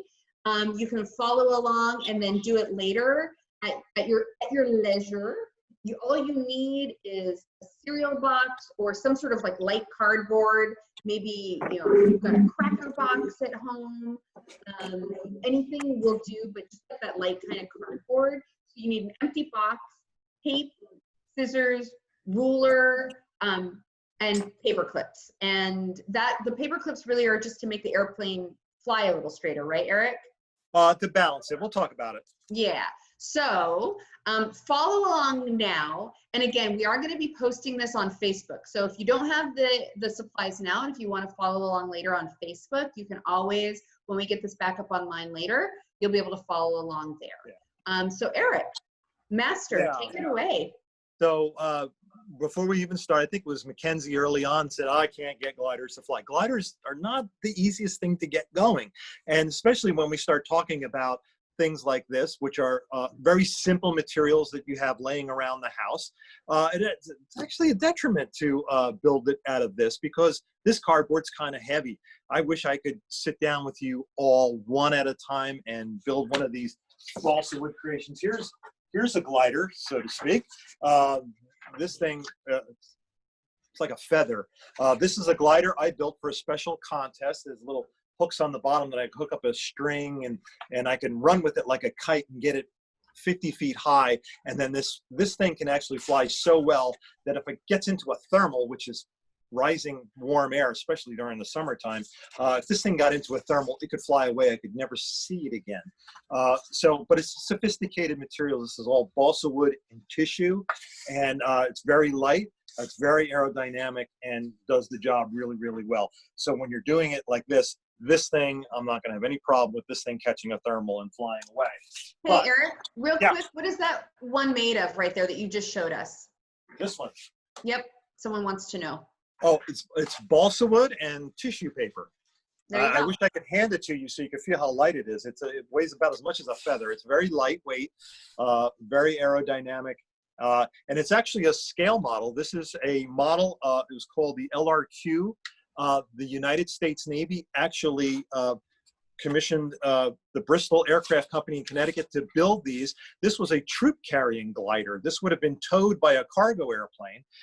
It had wheels so it could take off the ground, but the bottom of it was shaped like a boat hull, so it could land in the water and the wings would keep it afloat, and then troops could get out of it during an invasion. Yeah, it really wasn't a good idea, so they never went into full production.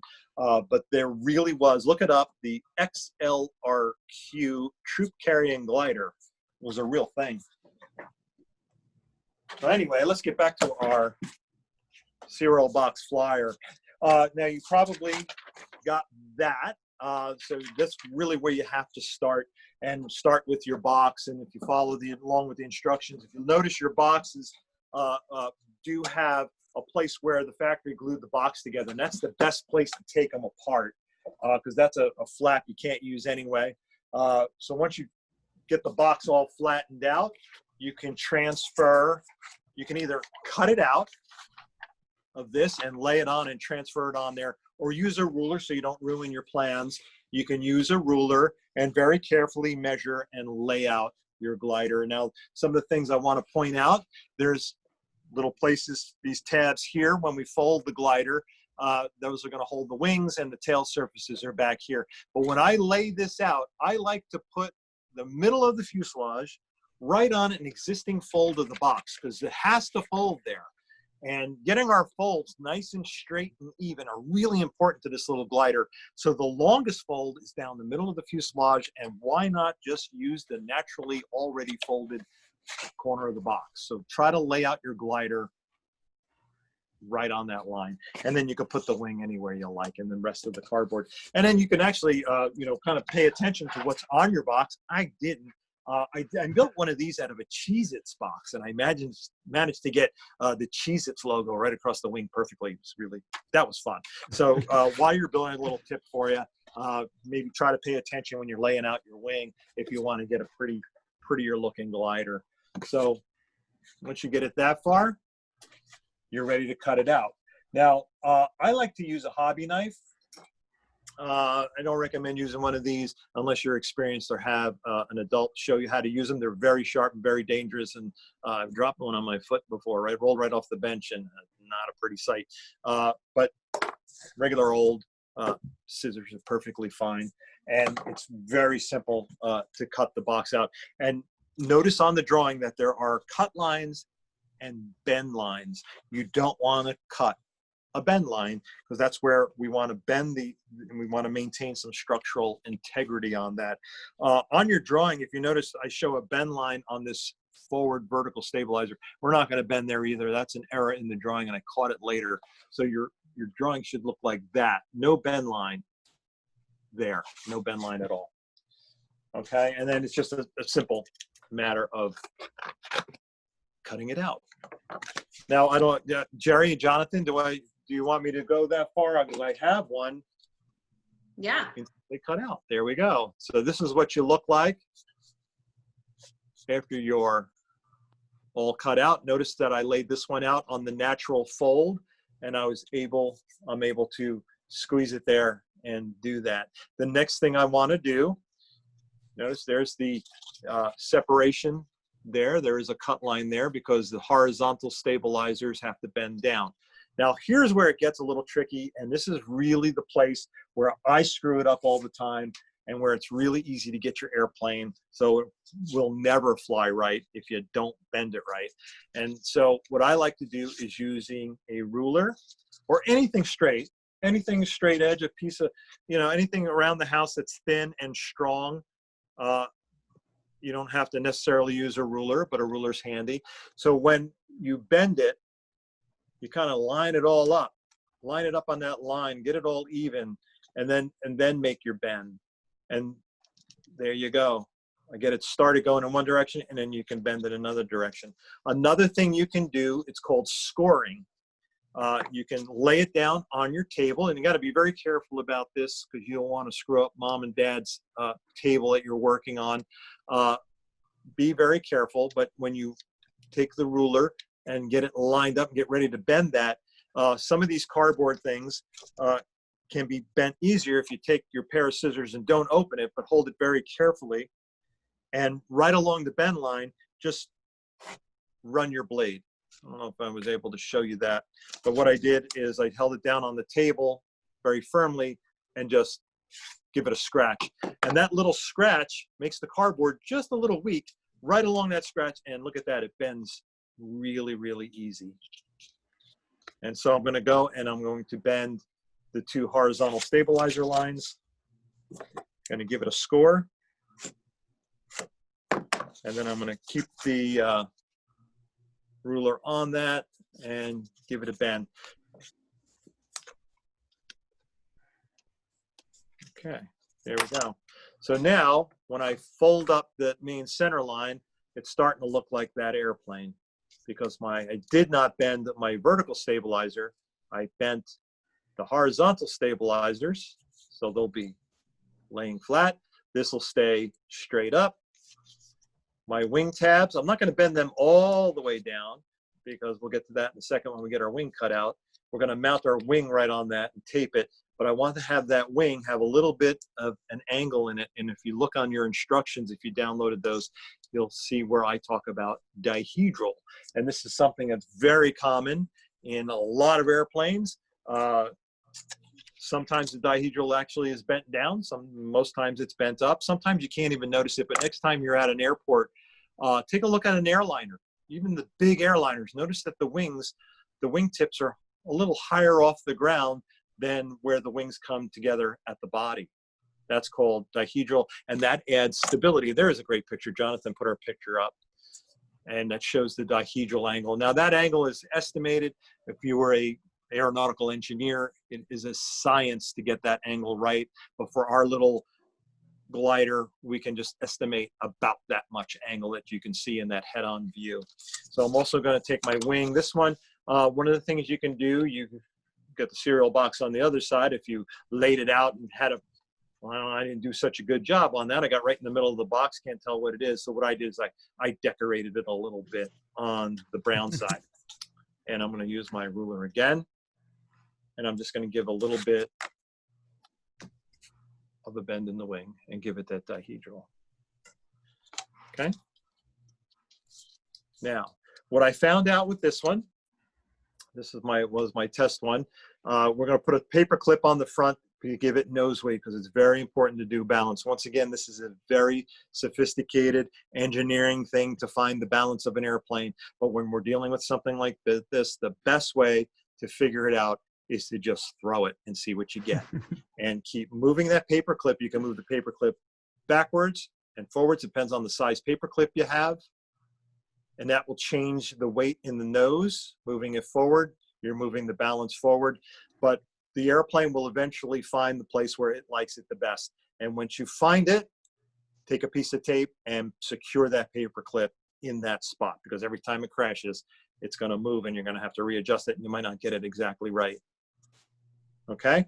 So, but what I found out with this little airplane, if I had to do it again, and I kind of, because of the length of the box, I couldn't make the fuselage much longer. I would have loved to have made the nose a little longer and get more weight out there. But what I did is I cut some scrap pieces of cardboard, just little pieces like this, just some extra cardboard, and I put it in the nose to add some weight even before the paper clip goes in.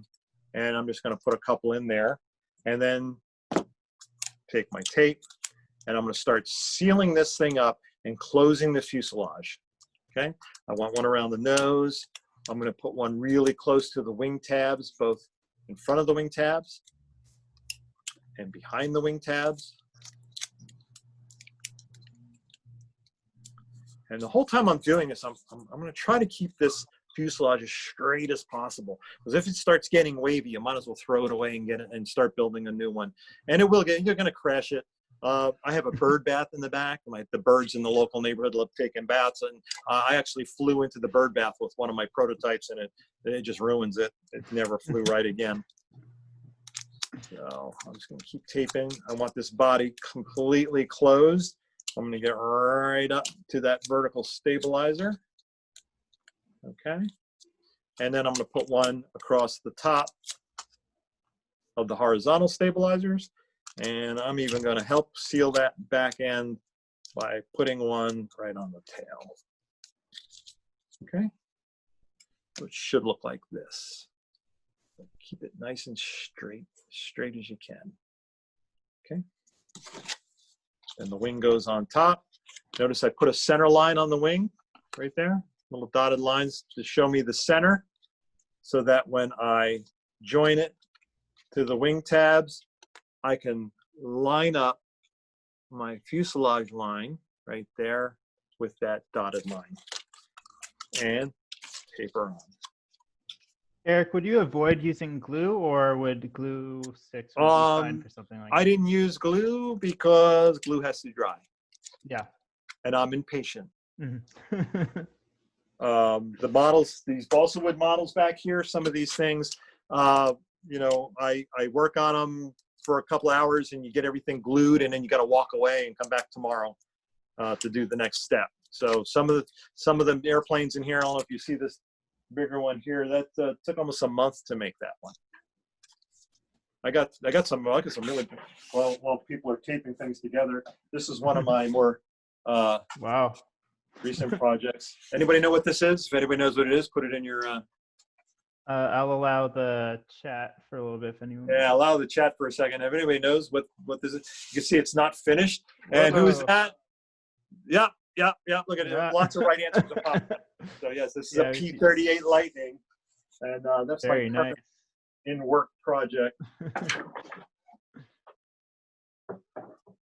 Oh, anyway, so here we are. You want tape on the bottom, on the top, get it straight. I can't stress enough that the most important thing about this little glider and any airplane, any model airplane, any real airplane, is straight and balanced. It's very hard to do. It's like Mackenzie said earlier, I can't get my gliders to fly. It's probably not straight and it's probably not balanced. So that's how simple this is. You get to this point. I added, you know, I had that extra cardboard in the nose, but it's definitely going to need this paper clip. And now's the time I will go outside and start chucking it around. Very gentle throws, the way you, well, first of all, in the drawing that shows, hold it arm's length and sight down with one eyeball right down. And you want that thing to look, you want that tail to be just like that. And you want the wings to be like that. And you want it all to be straight. And even if you see any waviness or bends in there, it's going to give you problems. So make it as straight as possible. Now, with all that said, you can definitely, I'm watching the time here, I don't want to go too far over. On the drawing, you'll notice I have little tabs on the rudder, little elevators on the horizontal stabilizers, and then little tabs on the wings. Now, these are things to experiment with. Once you get your glider flying nice and straight, and you got the balance right, and you have your paper clip in the right place, and you're getting nice, level glides. If it's doing this, if you throw it and it goes up and dips down again, that's called a stall. That means you don't have enough nose weight. If you throw it and it dives down, it means you got too much nose weight. And sometimes just moving the paper clip a little bit will help that. But sometimes you might have to get more drastic, maybe add more weight or take some of your cardboard out. But you're going to have to experiment with it. This thing is not a simple slap it together and go out and fly it like crazy. It's kind of a ongoing experiment. And so to continue with the experiment, if you like, the next phase is to make a little cut on where I have on the wings and on the horizontal and vertical stabilizer. You can make ailerons on the wings, elevators on the horizontal stabilizer, and a rudder on the vertical stabilizer. And these are your 3 axes of flight. So once you get this thing flying kind of nice and you're happy with the glide and it's nice and level and it flies straight away from you, now you can start playing around and seeing what these little control surfaces can do. So the first thing I'd like to talk about is roll. Roll is when an airplane does this. The wingtips go in different directions and can roll the airplane. And those are affected by the ailerons.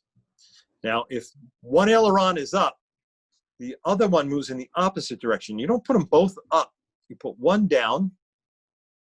Okay, I have that down, and the other one is up. And what that will do, now, I have really exaggerated here. You don't want to move it that far. You just want just a little tweak is all it needs in opposite directions. But the aileron that is up will force this wing to go down. The aileron that is down will force this wingtip to go up. So in this configuration, this one down, this one up will make the airplane roll this way. And of course, opposite, this one down, this one up, and now the roll force will be this way. And you can experiment with that. But like I said, just a little tiny, tiny, tiny movement. In fact, you may even want to start with just moving one aileron up and down. This will give you roll control, and you'll be able to control it a little better. It won't be as drastic. Also, if your box can handle it, make your wings a little longer. I encourage you to experiment as much as you can with this basic design. Play around with it. Make it longer. Make it shorter. Make the wings longer. Make the tail bigger. Try different things and see what works best for you. All right, going back to the horizontal stabilizers where we have the elevators. Now, these don't move opposite like the ailerons do. These move in the same direction. So if we put them both in the up position, this will force the tail down and the nose up. Because this thing, like I said, I talked about balance. Picture an airplane on a seesaw. If the balance is right, the balance will be right about there, about a third of the way back where the wing is. It's like a seesaw. So when you move these elevator tabs upwards, it's going to force the tail down and the nose up. If you have enough thrust, the airplane will go up. If you don't have enough thrust, you're going to get that stall again, that dippy maneuver. So experiment with those. And once again, little tiny movements, but do move them both. If you only move one and not the other, you may get a little bit of roll action on the tail end, and it'll just give you a really erratic flight. All right, the third axis of flight is, so because that's pitch, okay? We had roll with the ailerons, pitch with the elevator. Now we're going to talk about yaw, and yaw is this. A lot of airplanes, and you can see them, if the wind is blowing at a side angle, you can see an airplane nose into the wind. It's still flying in this direction, but the airplane is yawed in one direction or another. And this is a nautical term that comes from boating. And that's controlled with the rudder. And same thing with this. Now we're having a visible line going through the airplane in that same seesaw location, only it's vertical. And so moving this tab to the left will move the tail to the right, and on that invisible seesaw line that's now vertical, the nose will go left. Tab to the right, and your nose will go to the right, okay? So play around with those. It's just something to experiment with once you get your glider flying and just get it straight. Like I said, experiment with it. Another thing you can experiment with, when Jonathan was showing you the airfoil shape, there is no airfoil here. This is what's called a flat plate airfoil. It's still generating lift, just not a whole lot. But what you could do, if you look at the airplane from the side, if you want to experiment with this, put a little airfoil in it. This is very, very tricky because you have to do it the same on both sides. But if you want, you can try to kink your wing a little bit and put an airfoil in it. Don't be surprised if your airplane never flies right again, because it's very, very important that the airfoils match on each side in order for the airplane to be stable and fly right. But lots of experimentation can be done with it. There's so many things. It's a simple little cardboard glider, but there's a lot of things you can play with. There's a lot of things you can modify. And also on there's a slide there. I started experimenting with, I make a Concorde. There's our delta wing. This flew remarkably well. It flies very fast. Oh, my battery's dying. It flies very fast. Flies more like a dart. Once again, you do have to balance it. Maybe not want to make the nose so pointy because it's just going to bend when it hits stuff. But I didn't need a paper clip in this. I just have like 3 pieces of cardboard in the nose in order to get that balance. But it flies pretty nice. On its way. This is an interesting, this one I'm still struggling with because mainly it doesn't have too much structural integrity, but it's a biplane. I need to make the fuselage a little stiffer because it's a little twisty. So I need some more cardboard, but when you start adding cardboard, you're adding weight, and airplanes don't fly when they're heavy. But experiment with the biplane. Maybe you can do 2 wings and experience World War I type airplanes, right? And then this one I had a lot of fun with. Some people call these tail firsters because it has the small stabilizer on the nose and the wing in the back. Now the balance on this is very difficult to get just right. It's not the same as a conventional airplane. I have little vertical surfaces back here, help with stability. This flew remarkably well, just needed a little bit of extra cardboard in the nose.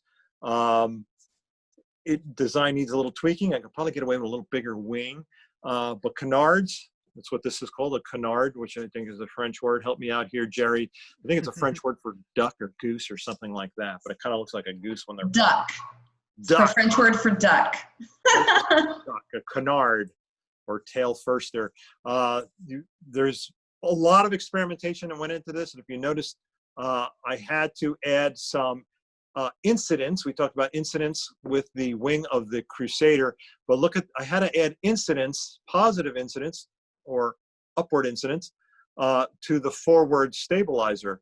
And that really, by adding that little bit of extra incidents to the smaller airfoil in the front, it really helped the glide. It really, that's one that's been flying better than the rest. So we just have a couple minutes left. I wish you luck with your gliders. I wish I could sit down with each and every one of you with some balsa wood, because balsa wood is such a superior material to cardboard, and make some really, because it's a little stiffer and it's definitely lighter, and you can actually use sandpaper to sandpaper airfoils into it.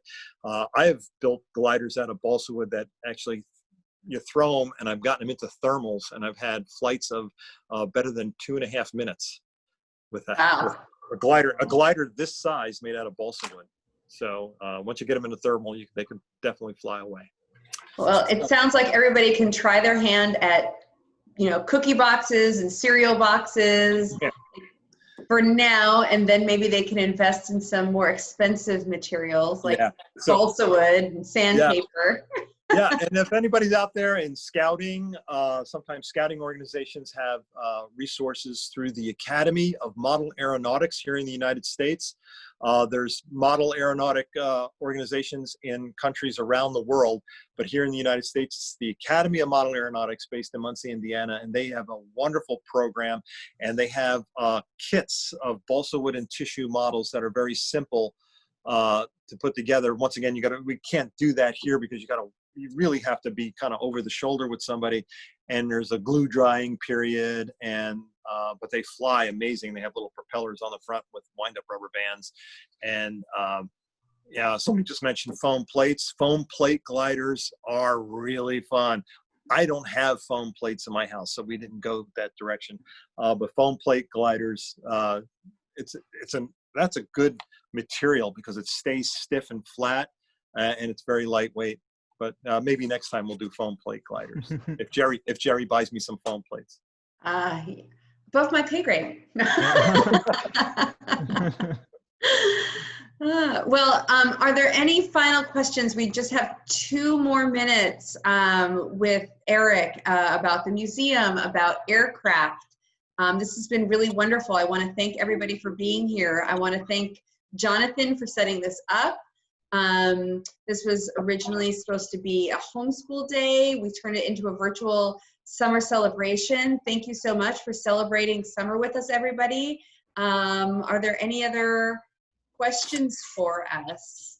Does the back vertical stabilizer have fold lines, Eric? Scarlett It wants should to not have. It should not have fold lines when you fold your fuselage. It should stick straight up. So the fold line in the drawing isn't. I have to plug in my phone. I'm losing juice.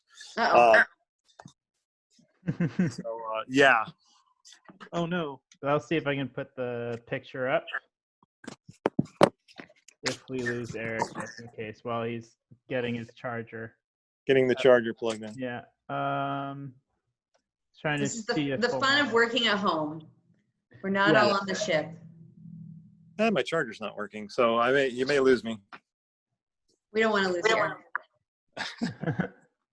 Oh, and Quinn says, now that I know that there's a Phantom at Intrepid, I want to go. Well, Quinn, we are closed now, but we're planning on opening up sometime soon as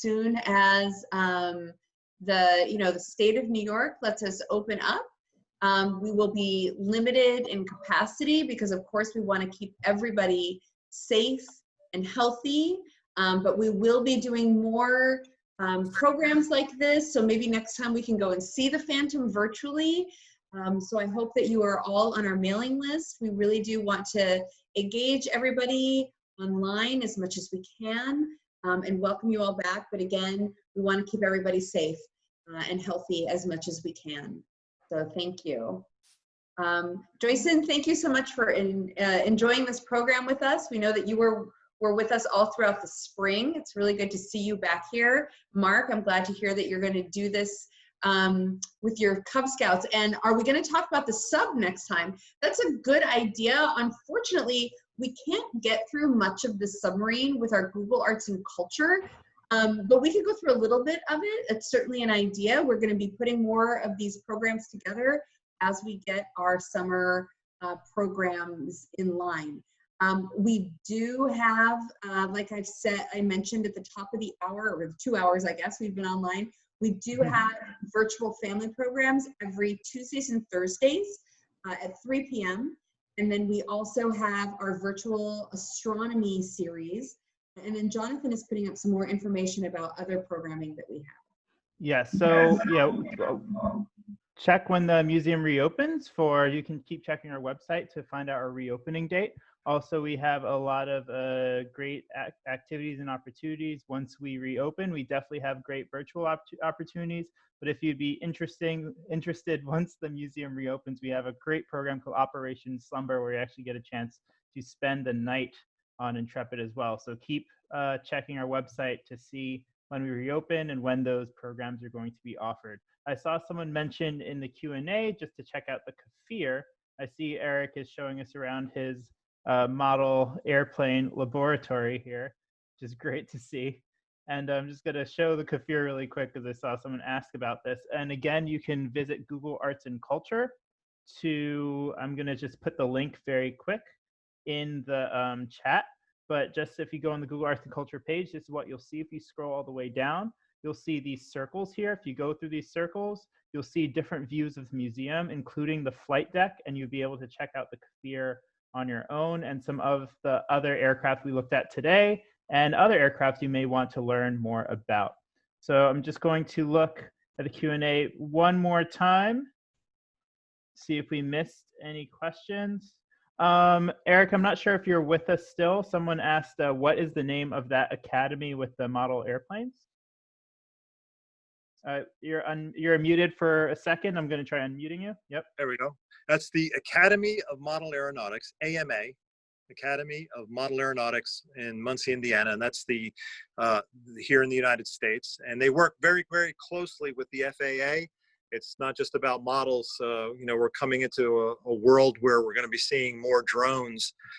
Drones that are doing things like work, like delivering things and flying above us for security. And, you know, drones have a big future, and the Academy of Model Aeronautics is working very closely with the FAA in making sure regulations are in order and that people like me can still fly our toy airplanes and not have to worry about these crazy drone rules, because drones will be flying in the airspace with other airplanes where, you know, it's not something we do with our models.